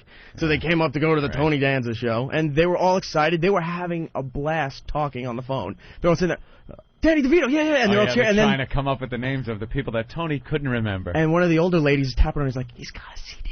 Get a CD. And then she goes, oh yeah, can we get a CD? And of course Tony said yes. Of course. What a good egg. What a good guy. Oh, one of the other things he told me too, and he goes, I guess you said, give Tony a kiss on the cheek. That's how that's how you get in favor with Tony. And he starts listing these other things which were never said, but I didn't hear the phone call, so I don't know. So I was like, I said, dude, I was standing right next to you. I did not hear that phone call. Were they listening? They might have an XM there. They have an XM I in guess there. They, like the and Opie the and Anthony security show. probably Big probably fans. their job when that line is out there to listen to this program. Well, I did a contest with those guys, too, for a free XM. Go home. Holy Just go home. Jesus. Just go home. Can you get me a coffee while you're out there looking for a rope? Yeah, please go home. Just go. Walk away. Play the Hulk music. Do something. Get him out of here. They can't ask you for ID or anything. You're not running into the building causing it. You're on a phone. Yeah. I didn't give him a thing. Didn't tell You him my should name. have. Didn't tell him who I worked for. You took your pinch like a man. You didn't rat. That's right. Oh, De Niro again. We can't tell you Well, anymore. Master Poe is pacing like a mother hen. Yeah, he's freaking I out. was He's fuming. positioning me outside. Now, how did he come at you? What angle? How was the grip? There's the real deal. Master Poe. Share the mic with Eric. Yeah, okay, that was assault, and we should call the cops right now. That is assault. Right now. You were assaulted on a right public now. sidewalk I by do agree. some stupid security Well, guard. Master Poe, that's your call, obviously. You know, Master Poe is very pissed off because I he need looks someone over to call us, he 911. protects us. He's like a mother hen, one of his ducklings. If that guy grabs you like that, you would have taken that as an assault. Like you would have taken and reacted as an assault. Well, by law, you're not supposed to grab someone, and if someone is attacking you, or if someone is actually trying to grab you, immediately you can defend yourself. So it's self-defense. And in his case, I don't know, what the guy looks like or what skills he has. It doesn't matter. He's supposed to be a professional. You can't put your hands No, you on cannot. anybody. It doesn't even matter how it is. If you put your hand on someone's back, like you want to ask him a question, and you put your hand on his back, once the hand touches somebody, you can be charged with assault if that person wants to charge. Like an umpire back at Earl Weaver used to turn his hat around because if your hat touches the umpire, you were thrown out of the game. Right. Any type of contact. Plus, I believe it's also robbery because he grabbed the Well, there's phone something there. out of his hands. There's something else there. Absolutely. I'm not a with police the phone. officer. Let's go. Well, Let's get all the police officers no out there to 911. call. I don't want to tie up emergency lines with that, but we should call a precinct and do something about that. You have them talk to. I think they need a talking to. We got an expert Perhaps on the line. a bit more. Keith the cop, what's up? Good morning. I just got a call from Clubby. He needs to be Everything corrected. okay? Hey, Ben. Our boy Sex Bagel was roughed up a little bit outside the Tony Danza show. He was assaulted by a Tony Danza security guard. Well, what do we have here? What are the facts? The facts are Eric was on the sidewalk while the line was going into the Tony Danza show. He gave a woman that was online the telephone, and she got to speak with Tony Danza. And Eric might have been impersonating a worker from the Tony Danza show. An employee. Yeah. So after the phone call's done, Eric takes the phone back. A security guard for the Danza show, I believe, comes up to Eric and grabbed him by his shoulder and pulled him over to him. And started telling him how he wasn't allowed to do that, how it was disorderly conduct, disruption of the show, all kinds of stuff that could get him, he thought could get him in trouble. But the fact of the matter is the only person that did anything wrong was the security guard by touching Eric. And he kept taking his phone. Eric's trying to call the show. The guy keeps snatching his phone. And the his guy phone. snatched the phone out of Eric's hand and started going through his phone book trying to find numbers in there. After that, Eric just finally got away from the guy and ran back to the studio. Okay. Mm-hmm. All right. So now we want to, maybe somebody could go over there and speak with the security guard because I think Eric feels that charges should be filed for assault. Well, I wouldn't say it's an assault. I'm going to have to say it's more of a harassment. Yes. But this is the angle I'm going to work on this whole thing, and it might work for us. If we can get Tony Danza to staple his ball bag to his leg, I think we can get Tony Danza about $1.5 million in bail. You ass. Why isn't that assault? Because in the statutes of the law for harassment, it's push, shove, kick, punch. It really doesn't go What's further assault? than that. We're kind of sounding faggy is what you're saying, huh? Well, no, but harassment is still good, though. It's still something. That's a good one. It is something. He can't just do that. He can't just snatch his phone and go through it on a public sidewalk. We want to teach these talk show line security people that they can't get away with this kind of stuff. Brown shirts. Yeah, well, you know, I mean, he was talking to Tony. You know, the lady was talking to Tony. I don't know what this guy's problem is. I know. She was very happy. We're making people on the line happy. Yeah, that's kind of, you know, out of line. But, yeah, harassment, maybe I could work something with snatching the phone out of his hand. Yeah. I don't know how happy they would be over at the precinct. But, you know, listen, this is a violation of his rights, and it's not. We just want to know if we could violate someone with a billy club. That's all we need to know, Keith. Right. Can we drag someone down to the precinct and give them the business in the men's bathroom? We might be able to work something along those lines. If you can't find anyone, I'll play the part of the prisoner. Did Opie say mother hen and Yes. baby ducklings? You guys let me slide on that one. Not the audience. I know. Killer Kitten's like, mother hen and baby duckling, Ope. Why not just say elephant with a baby cub, jackass? There's another time where I start sweating going, oh, please. They didn't hear that, did they? The audience catches everything. All right, you ratting me out, Killer Kitten. Thanks. Now, what do? We want this guy brought up. I think after the show... We're going to just go for street justice. Well, if we don't go for the street justice, how about after the show, I'll talk to Eric and we'll see what we can come up with. Let's do that. I'll make a couple phone calls. Very good. All right. Thank you, sir. Yeah, a lot of people are calling us a bunch of faggots on the instant feedback. Why? They're like, shut up, Saul. They want to know if Sex Bagel was very injured. Eric was very injured. He grabbed me, and I was hurt. Oh, were you physically hurt? Well, my feelings were very hurt, and I felt ashamed. I was standing on the sidewalk, and he pushed me and took my phone. He went through my phone book and realized I have no friends and pointed that out to me. I was very embarrassed. He was hurtful. I just think that if I did get the call and I showed up and Eric told me that he was working the line to see if any ladies wanted to, you know, lick Tony's mule, and then the security guy pushed me, it's a little hard to write up in the report, you know, but I'm going to try and work an angle. All right. It's a radio show doing an on-the-street interview. That's right. That's pretty much what it was. Can't touch him. I have one question. Yes, Master Poe. Hey, Keith, isn't there a progression when it comes to... this is for the listeners out there, because they're saying that, you know, Eric is a wimp, the way he responded or the way that we're responding. I think Poe's saying that, Eric. No, I'm not. Actually, there's a progression. If someone is coming at you verbally, that's step number one. Then they're going to come at you physically. And in this case, he grabbed him. All right, so after that, he's going to throw a punch and hit him in the face. Yes. Come on, you have to draw the line somewhere. What country are we living in? Russia. I mean, where are we? Where are we? Canada? Freedom. No, I personally think that it was wrong for him to do that, and that wasn't professional. It was wrong. It's just that, you know, how wrong was it? I mean, you know, in the eyes of the law. Gotcha. I don't think it's a felony, but I do think that maybe the security guard needs a talking to, because this way, if there's nothing wrong with one of our guys talking to somebody on the phone there. That's not illegal, and it's allowed. Too bad they're lining up for your show. Stop using the public sidewalk then, assholes. Make them line up in the studio. Oh, we'll be back. We'll be back. Eric is a very willful young boy. Yeah. Rather naughty. We're going to be back. Naughty. All right, Keith. Thanks. All right. I'll catch up. Your son is attempting Thanks to bring for being the party pooper. an outside radio show into this situation. All right, I'll talk to you guys Bye, later. Keith. Yeah. And you never even mentioned oral. You said just a back rub. You Of didn't say. course I did. Did you? Not that makes any difference, but... And I do believe that ends the Tony Danza saga for today. There you go. Yeah, Danza's a bully. Danza's brown shirts. Yeah. Nazis. Should we tell Paul he won the MiFi, I guess? Oh. Yeah. Jeez, he's still out there. Yeah. Make sure Tony doesn't take it from him on the way out. Oh. Let's bring Snatch it out of his hand. Let's bring Paul back in from Jersey. He won the MiFi. If you want to win a MiFi, we're still seeing what you would do to win a MiFi, the Portable XM satellite radio. Just email us at opieandanthony.com or foundrymusic.com, okay? I just think it's hysterical that we found out that they really do listen. Oh, that's great. To this program. I really thought we were going to get away with it again. Webpage. We haven't mentioned it in weeks. We're going to have to use code words now when we go to do it. Code words we didn't say. All of a sudden we just went to the phone and started the right. bit. Yeah.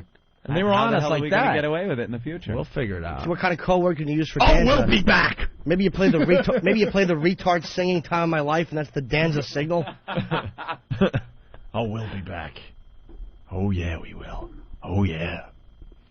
So you won the My Fight, Paul. Congratulations. There you go, Thank my you. friend. Thank you, guys. Bravo. You are a good egg. You took it like a man. Tongue revolted. All right. Barfed a little bit, but you did a good job. Thank you.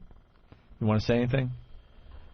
Any plugs? Anybody you want to say hi to? I got nothing going on. Oh, yeah. Wow. Really don't. The guys back at the gardening center. Oh, yeah, those. The guarding center? Gardening. Gardening. Guys back in the guarding center. Guarding center. The guys watching the azaleas with machine guns. I'd like to say hello to them. All right, we'll play a little cute thing here. Take a break. What is it, Ope? We'll get into something. Yeah, what do we got? I just duck job. Aww. Little duck job thing, and then we'll continue. All It's right. something new. I don't know if we have time to play the racist songs today. Do we, Aww. You want to just try to end with that today? That's kind of fun. They are pretty nasty. All right, we'll try to do that next. Oh. Oh my God, it feels so good. Oh yeah. Oh, slow down. Oh yeah. Oh yeah. Who's your daddy? Who's your daddy? Oh my God. Oh yeah. Play with my balls. Play with my balls. Oh, that feels so good. Yeah, just roll them around in a circle. Oh my God, I love it when you. Uh-oh, slow down.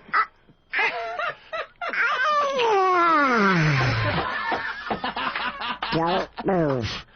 I'll go get you a towel. You're listening to the O&A Free Play all week long on High Voltage XM 202. It is insane. If you want to keep listening, you'll have to add Opie and Anthony to your XM account. Call 1-800-XM-RADIO or subscribe online at highvoltage.xmradio.com. You've never seen anything like this, my friends, ever. Make sure you have your XM Radio ID handy. Order this week and you get Opie and Anthony for the rest of 2004 at no charge. See? It's fucking simple. Hurry, this special offer ends this Sunday. The Opie and Anthony Show.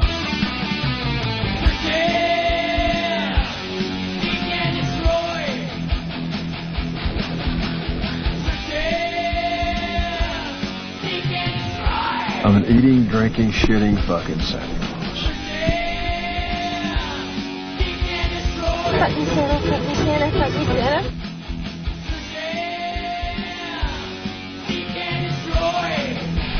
You're checking out the Opie and Anthony Show. A lot of fun today. Hope you're enjoying the program. Oh, yeah. It's part of our free play.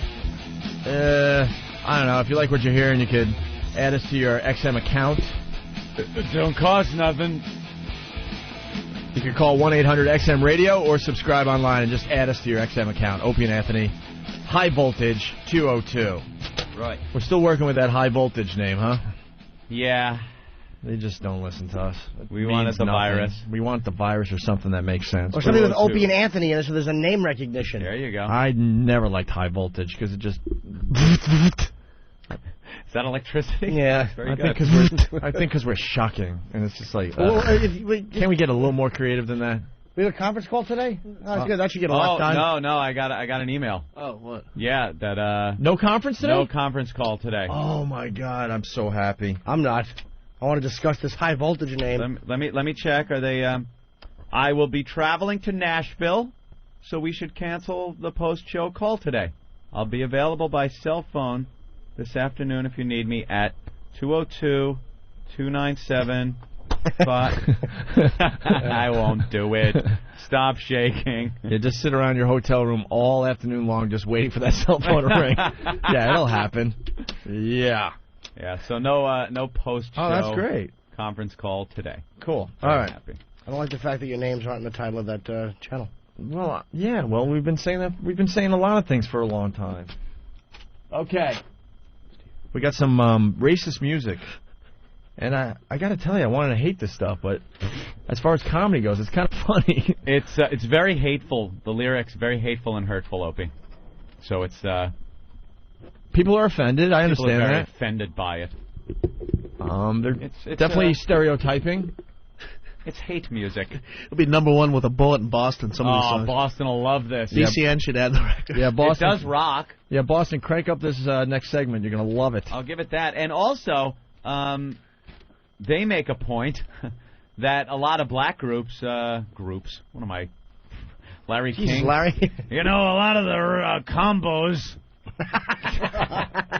A lot of the Negro combos put together songs. You know, they write a lot of anti-white stuff and black power stuff and black empowerment music. And then when Whitey tries it, there's a big problem. Then it's racist music. And these guys decided to put together some white power, anti-white people are dissed in this, Opie. Blacks, Mexicans. Well, the first song is called People Haters. It's a song about the white... The Wigger, as they call them. Correct. The Wigger. So what's this guy about? The article was in Newsweek. I think 2020 is going to do a whole thing on him, or 60 Minutes, one of those. 2020. 60 Minutes or one of them? I don't know. Steve knows that, but... I saw it on Newsweek. Yeah, it's in Newsweek, and then 60 Minutes is going to do something, Steve? Yeah, 60 Minutes is actually taping at his house in Minnesota today. I love when he doesn't put his headphones on. He just talks Martini right Steve, over the yes. music. All right, so we caught his attention because we saw this article in Newsweek. Ben brought it to our attention. Yes. And what's this guy all about? Well, his name is Byron Calvert, and he's got a record company, and 5 years old. It's becoming the top white power... He's 5 years old? What? Go ahead, talk. No. What? Ben's trying to read. I can't help it. Norton's just pointing at his mule. I can't help it if your sweater doesn't cover that bulbous appendage. Anyways, my God, you totally flustered him. He goes, just like, yeah. And just points at his mule, and it completely flustered Ben. Anyways, they distribute 100,000 of these CDs to schools, and he's got that whole drug dealer philosophy. We hook them with the music, and then the kids learn and buy more online. He says we just don't entertain racist kids, we create them, and they're online to making $1 million bucks this year. But how big is that thing? Okay, Parento over there. Relax. Hey, come on now. Wait, so these guys are handing these CDs out at schools? Yeah. What grade? Does it say 13 to 19-year-olds? 13 to 19-year-olds. They're handing out junior these things, highs, and they're from Minnesota. Yeah. So I guess it's within that area or all over the country. It doesn't say actually in the article, but yeah. What do? They just give these CDs to kids at school to put in the front of their jeans. Don't put them on hold. Fucking people don't listen. Jesus, Steve really has to start listening. Why? Oh, the Steve, music. Not now. Not now. Steve doesn't listen. No, he works really hard, and because he works so hard, he doesn't sleep and he doesn't listen. I said not now. You didn't say not now, but he said... You might have said not now, but he said get him on the phone and keep him talking. He was talking to him, so he wasn't going to hear anything. No. Just not now. He's waiting for our call. We'll talk to him. All right? Fine, whatever.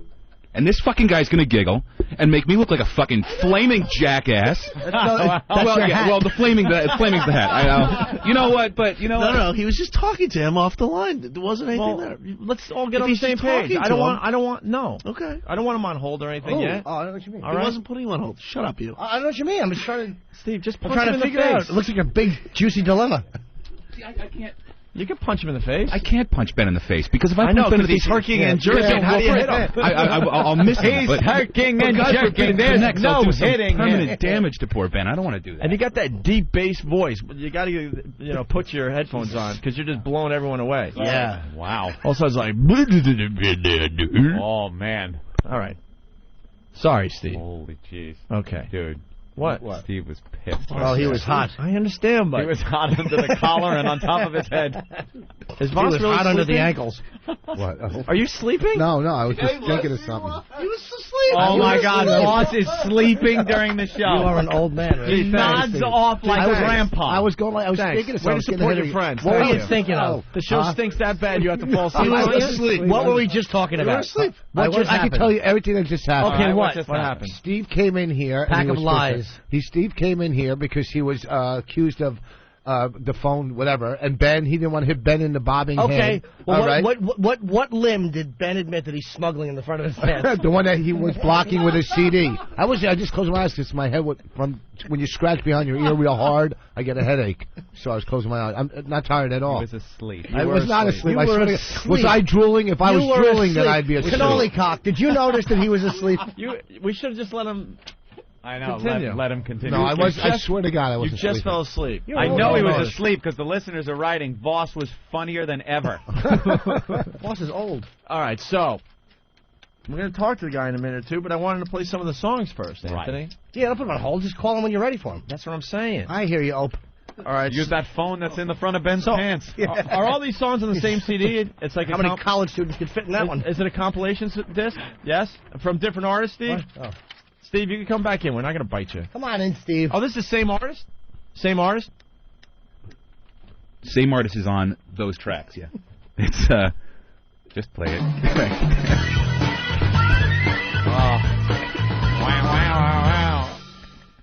Yes. What? Those are all by the same artist, yeah.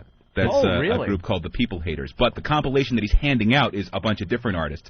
Problem is, and I had this conversation with him last night, it's all a lot of this grindcore, hardcore stuff that you can't understand the lyrics. So I wanted to make sure the stuff What that he good gave is us... racist music if you can't understand the Exactly. hateful lyrics? What's the first song called? People Haters. It's White. Okay.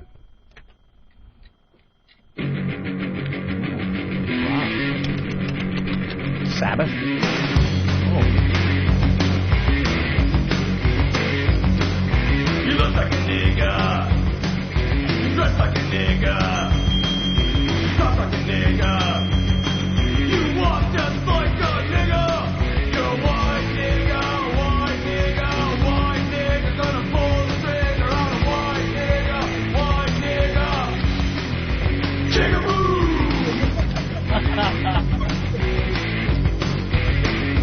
You smoking crack. You like that rap. You wanna be black. And you're shooting fucking back.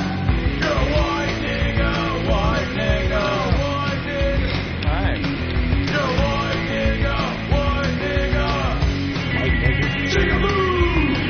Jigaboo. Jigaboo. Wow. That's I catchy. like it. It's catchy. Kind of rocks. White. Have we officially started the most offensive song contest, too? I think some of these might be contenders. That one, the guy doesn't like watching the white guys walk around talking with a black dialect and wearing the pants around their ass, things like that, I guess. So we wrote that the little ditty. It is embarrassing to see a white guy behaving like that. Just to see such a desperate need to assimilate to be accepted so he doesn't Right. get beat up. It's Word. conquering somebody that you think is going to hurt you. Word. Right. No, man, I know what you're saying. Not that I Know what mind I'm Danny saying? tilting his hat to the left. Our own Danny does tilt No, his but hat to Danny the left. talks normal, but he's got his hat cocked like All he's right. ready for anything, dog. Well, the next song is called... Speaking of cocked, Ben. we're trying to sample this, Anthony, trying to understand. A little I guess. sample, sure. The second track is called The Towel Is Not a Hat. A towel is not a hat. Well, that's a good one. Okay. Greatest thing I've ever heard. Middle Eastern sound.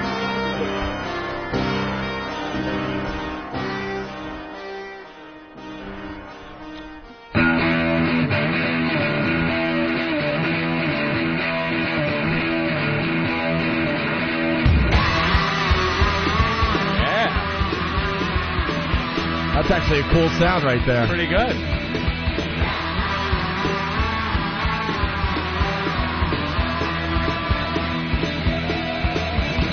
Go to the store, get some brew. Another stinky egg wrap, worse than a Jew. Ever heard of soap? You smell like fucking shit.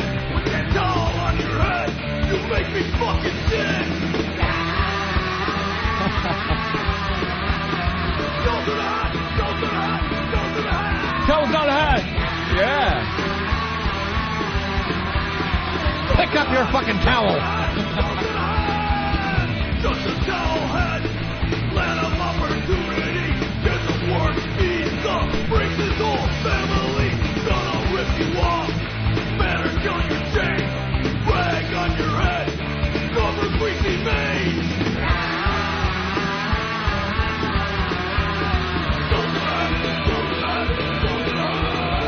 Towel's not a hat. There you have it. A towel is not a hat, Wow. Anthony. Just imagine the death moshing that goes on during that. You just know they're killing each other. doing the Hitler salute and like wailing into each other's faces with their crew cuts. That's such a good song, though. It's a great song. Yeah, that's pretty good. There was one part where it said worse than the Jew. I know you. Yeah, Arab worse than the Jew. So, see that? And he's right. He's falling asleep on a radio show. Radio show. Falling asleep on a radio show. Yes. I stink. Well, you know, it happens. A little radio. Another sample here, Anthony? What is it? Well, the gays aren't safe either. Oh, the gays? Yeah. Yeah, the hate guys. You know, they usually hate the blacks and the Jews and stuff, but they're not a big fan of the gays either. I think gays are number one. Ooh. No. Jews. Gays are two.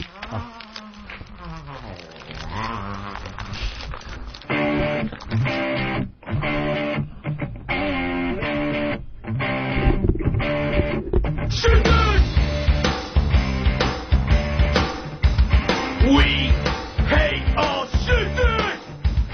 Andy Warhol, shit. Mick Jagger, shit. Michael Jackson, shit. Jeffrey Dahmer, cannibal, shit. We hate shit. By slamming shit. Boy George, shit. Freddie Mercury, shit. David Bowie, shit. Rob Halford, Judas, shit. All right. Mick Jagger? Come on. Well, the legendary story with Mick Jagger. I know, but so what?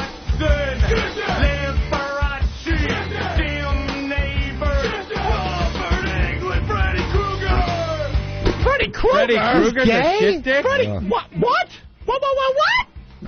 He's a shit dick? Truman Capote, Shit dick! Everybody. Richard Simmons, Oh. shit dick.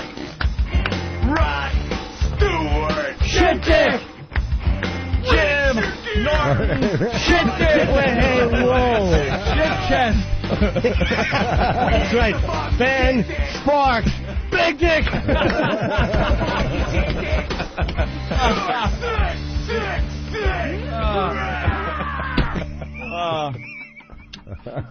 Shit chest and big dick. That's our songs.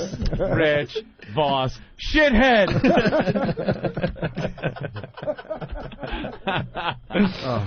There's got to be an anti-Jew song on there. Yeah, what Well, about there's it? a song called Afro. That's probably not it. A shit dick. That's the greatest thing ever. Is it That's already probably going to be a message board name. Yeah. Oh, it Shit probably is dick already. says. I don't want to focus on one group. I don't want to have an agenda Of course here. not. Well, Good point. we- They have a song called Afro and Day of the Rope and Ebonics. We can play Spit Kill Ya. Spit kill ya? Yeah, he doesn't. Wait, I guess that's the Hispanic. He doesn't like the wetbacks coming to this country. All right. Well, going back to Shit the guy Shit dig. God, I'm going to think of that. that might replace It Puts the Lotion in the Bottle. I like that. Oh, shit dig. Here's Spit Kill Ya. What an asshole. Jesus.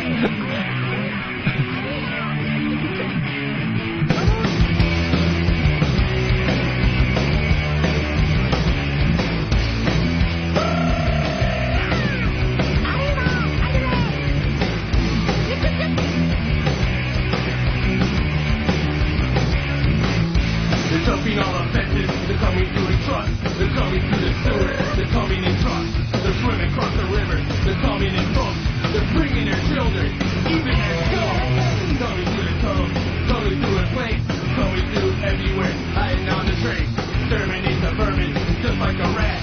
Close the door to Mexico, we like it like that. Aye, aye, aye, Peter's coming over the border. Aye, aye, aye. We all tried the war, yeah. We got to raise an army. Bring them in, insane. Storm the gates of Mexico. Set the booby trap. Electrify the fence. Can't really understand him. Electrify the fences? Kill yourself a Greek fix. Kill them, kill them all. Fill yourself a greasy stick. Gotcha. Aye, aye, aye. Aye, aye, aye. Keener's coming over the border.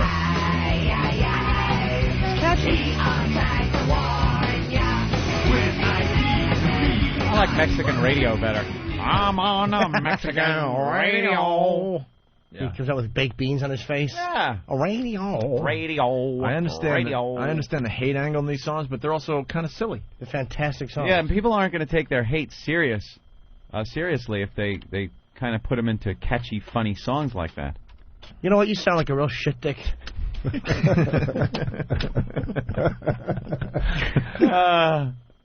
Jimmy Robinson's so much better than you. I think we have another song here, Anthony. Do you have the last one? Oh, yes, the one for, what they call the preverts. The preverts? Yeah.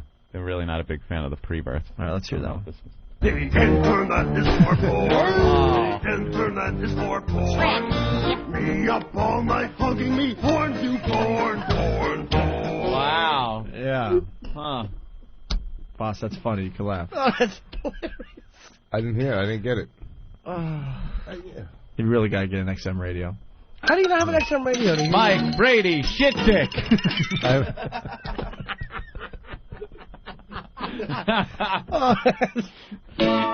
Robert Reed, shit dick. Greg Brady, shit dick. Hey, ho, he's a friend of ours. Hey. Invite you over for dinner one night? He's married with a kid. Beard. Guys that don't put in your raises fast enough at NEW, shit dicks.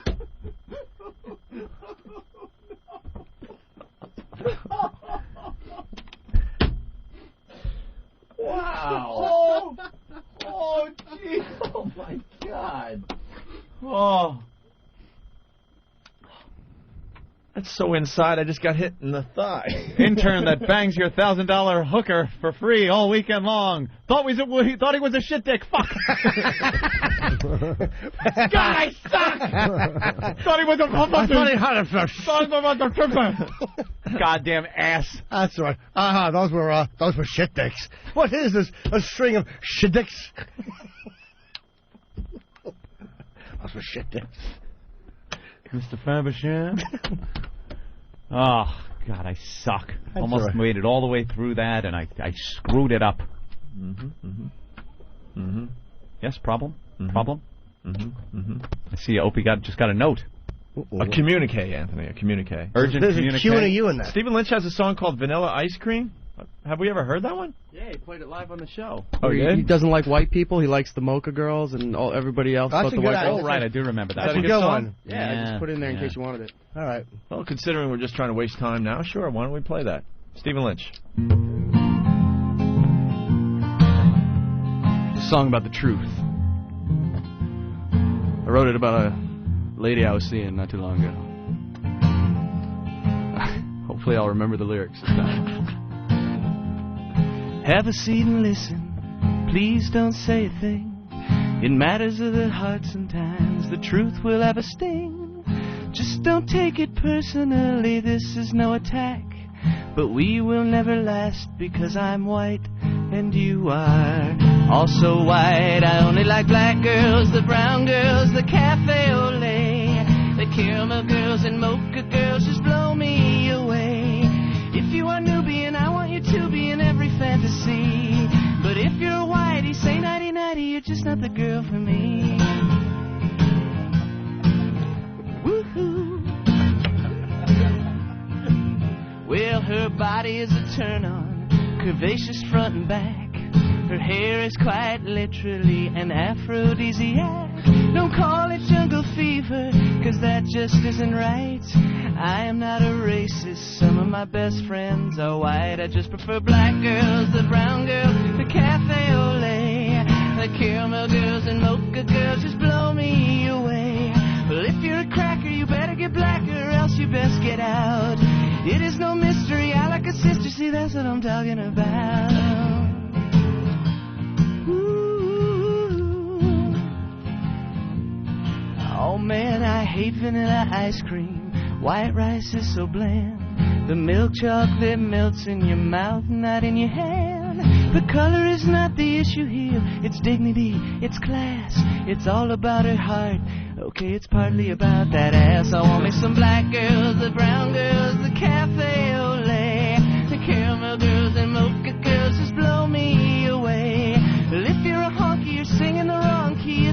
honest truth. The skin that she's dwelling in must contain melanin, that is the fountain of youth.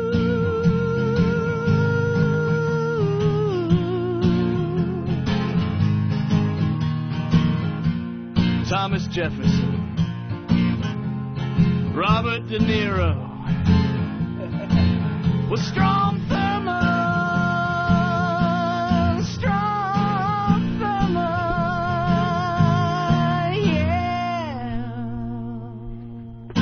yes, our buddy Stephen Lynch. Yes. Didn't that heal everything? Vanilla ice cream, right? We're just about done with the show for today, guys. And I don't think we've done anything. Did we do anything? We had fun, Ope. I know we had fun. We learned a lot. We almost got Eric arrested. True. Listen for that in the replay. Mm-hmm. I think that was the highlight of the show today. That was fun. There were a lot of highlights, I guess. Yeah, that security guard was out of line. You can't grab a guy's dick and start checking for shit. You really like that song, don't you? How can you not? It's classic. All right. Well, why don't we play, what did we learn on the Opie and Anthony show today? Where's Voss? I don't know. He's smoking somewhere. Smoking or sleeping. Smoking, all depressed that he had a bad appearance. Where is he? His appearance was fine. It was fine. He's probably smoking out the window. He's so addicted. He really smokes He's a lot. got to stop. He really does smoke a lot. What an ass. Rich. I don't mean his behavior. I mean, have you seen him? Terrific. We're all giddy now. Rob from Long Island, what's up? Hey, what's up, guys? First, I want to say thank you for picking me for the sticker stop tomorrow. Oh, cool. Well, where's the sticker stop tomorrow on that fine? Exit 69 south on the LIE tomorrow. Jesus, dude. I'll be there from 6 to 8 Why tomorrow. don't you pick a populated area? Well, that's where my road stop is. I drive a coffee truck. So. All right, if you're in the area, please stop by and get a WOW sticker from Rob. So what's up? Okay, I learned that that boss doesn't own an iPod because he's afraid the needle's going to skip. Very good. I have one to read from someone. All right, go ahead. This is from Fast Freddy in Jamaica Station. The real shit dick is Tippy Tom. Yeah. Oh, God. True. Thanks for the visual. Dave, what's going on? How you doing? Okay. Anthony, it's only this, not that. It's only this, not that. Right. This or this. This or this. Oh, wow. This. Good. It's that. Johnny from Tennessee. What's up, Johnny? Where were you? Johnny. Yo, Johnny. Hey, Johnny. Tennessee? Maybe the guy's name isn't even Johnny. He has a good one. He wants to say Everqueer Ant's a shit dick. I am not a shit dick with Everqueer. Not at all. Let's go to Mitch from Well, I Jersey. didn't get my wizard robe last night. Hey, I'm I very learned that, hello? Yeah. Go ahead. I learned that Tommy Lee used to bang Pamela Lee Majors. Oh, that's a good one. We did learn that today. Thank you. All right, take her easy. You know, I didn't even get the fact that Pamela Lee tied it with Tommy Lee till he just said that. What a great reference that was that you did. Oh, thank you. I was just thinking Farrah Fawcett. I didn't catch the name Lee. Right. God damn, that was My good. pal is brilliant. That was a really good one, man. God damn. Just sit back and enjoy when he gives you that type of material. Bob, you're what's acting up? like a real... What? Nah? What? No. Shit dick. What? You're not in the... You're shit. Bob, what's up? Oh, my God. Bobby, help us Bob. out. You know, Maybe you should Bob. touch his arm and go, Bob. Get the same response. Yeah, right? You know what? I got to tell you, the listeners get like a C- today. Yeah, especially for what did we learn? They have really slowed down the program. They have no clue when they're on the air, when they're not. Rich, the legacy. What's up, Rich? Yeah, guys, I learned that Rich Voss needs a director to make him funny. Oh. Do I? That means we all get the phone calls later. You don't think I was that bad on the show today, do you? Well, you're not going to kill every day. Voss What are you is gonna very do? funny. It doesn't matter. I'm not going to kill every day. We all know you're funny. It doesn't matter. My job was to bring air juice in today. Air juice? What the hell is air juice? What is air juice? From my ear. But You you said call it air. that. You I said said air ear. juice. What's an air juice? Air. Is that kind of like an heirloom, but that's when you leave that gunk for your kids? Ear, whatever. Michael O.J. Jordan, his air juice. George No? from Jersey. Anyone? Thought it was funny. That's good. George. See, the guy's laughing. It was good. Oh, good. Thank you. I got one from the caller. Just because we're in a coma in the studio doesn't mean someone out there is not laughing. Don't worry What's about on your it. mind, shit dick? Go ahead, George. George. I learned today that mother hens protect their ducklings. Yeah, thanks. Thanks for remembering that one. You got it. All right. A lot of Jersey callers. We like Jersey. They're dependable. I'll say. Chris, go ahead. Yeah, I learned that little Jimmy's new nickname is Shit Chest. Very nice. Mark from upstate New York. Hello, how you doing, guys? All right. Learn Jigaboos, a very fun song to sing, and I was wondering if you checked behind Ben's eye patch yesterday. Oh, very good reference. Ooh, no, I think wow. Ben was really sick. Ben was really sick. Yeah, Duke, what's going on? Yeah, I learned that Tony Danza listens to your show nowadays, huh? Yeah, a bunch of people over at the Danza Show seem to listen. Yeah, I want to say hi to everyone at the Tony Danza Show that listens to the Opie and Anthony Doing Show. a good job. On XM Satellite Radio. Dope. She was really crying yesterday, though. Yeah, I felt pretty bad. I just felt odd that she's crying that hard, and I had an erection. I was walking down the street, and some construction guy was shouting at me, "Hey, show me your cans!" So I did. And he plummeted 17 floors and was impaled on a forklift. But my tits looked great. Please, wow responsibly. A public service announcement of the Opie and Anthony Show. It's the O&A virus.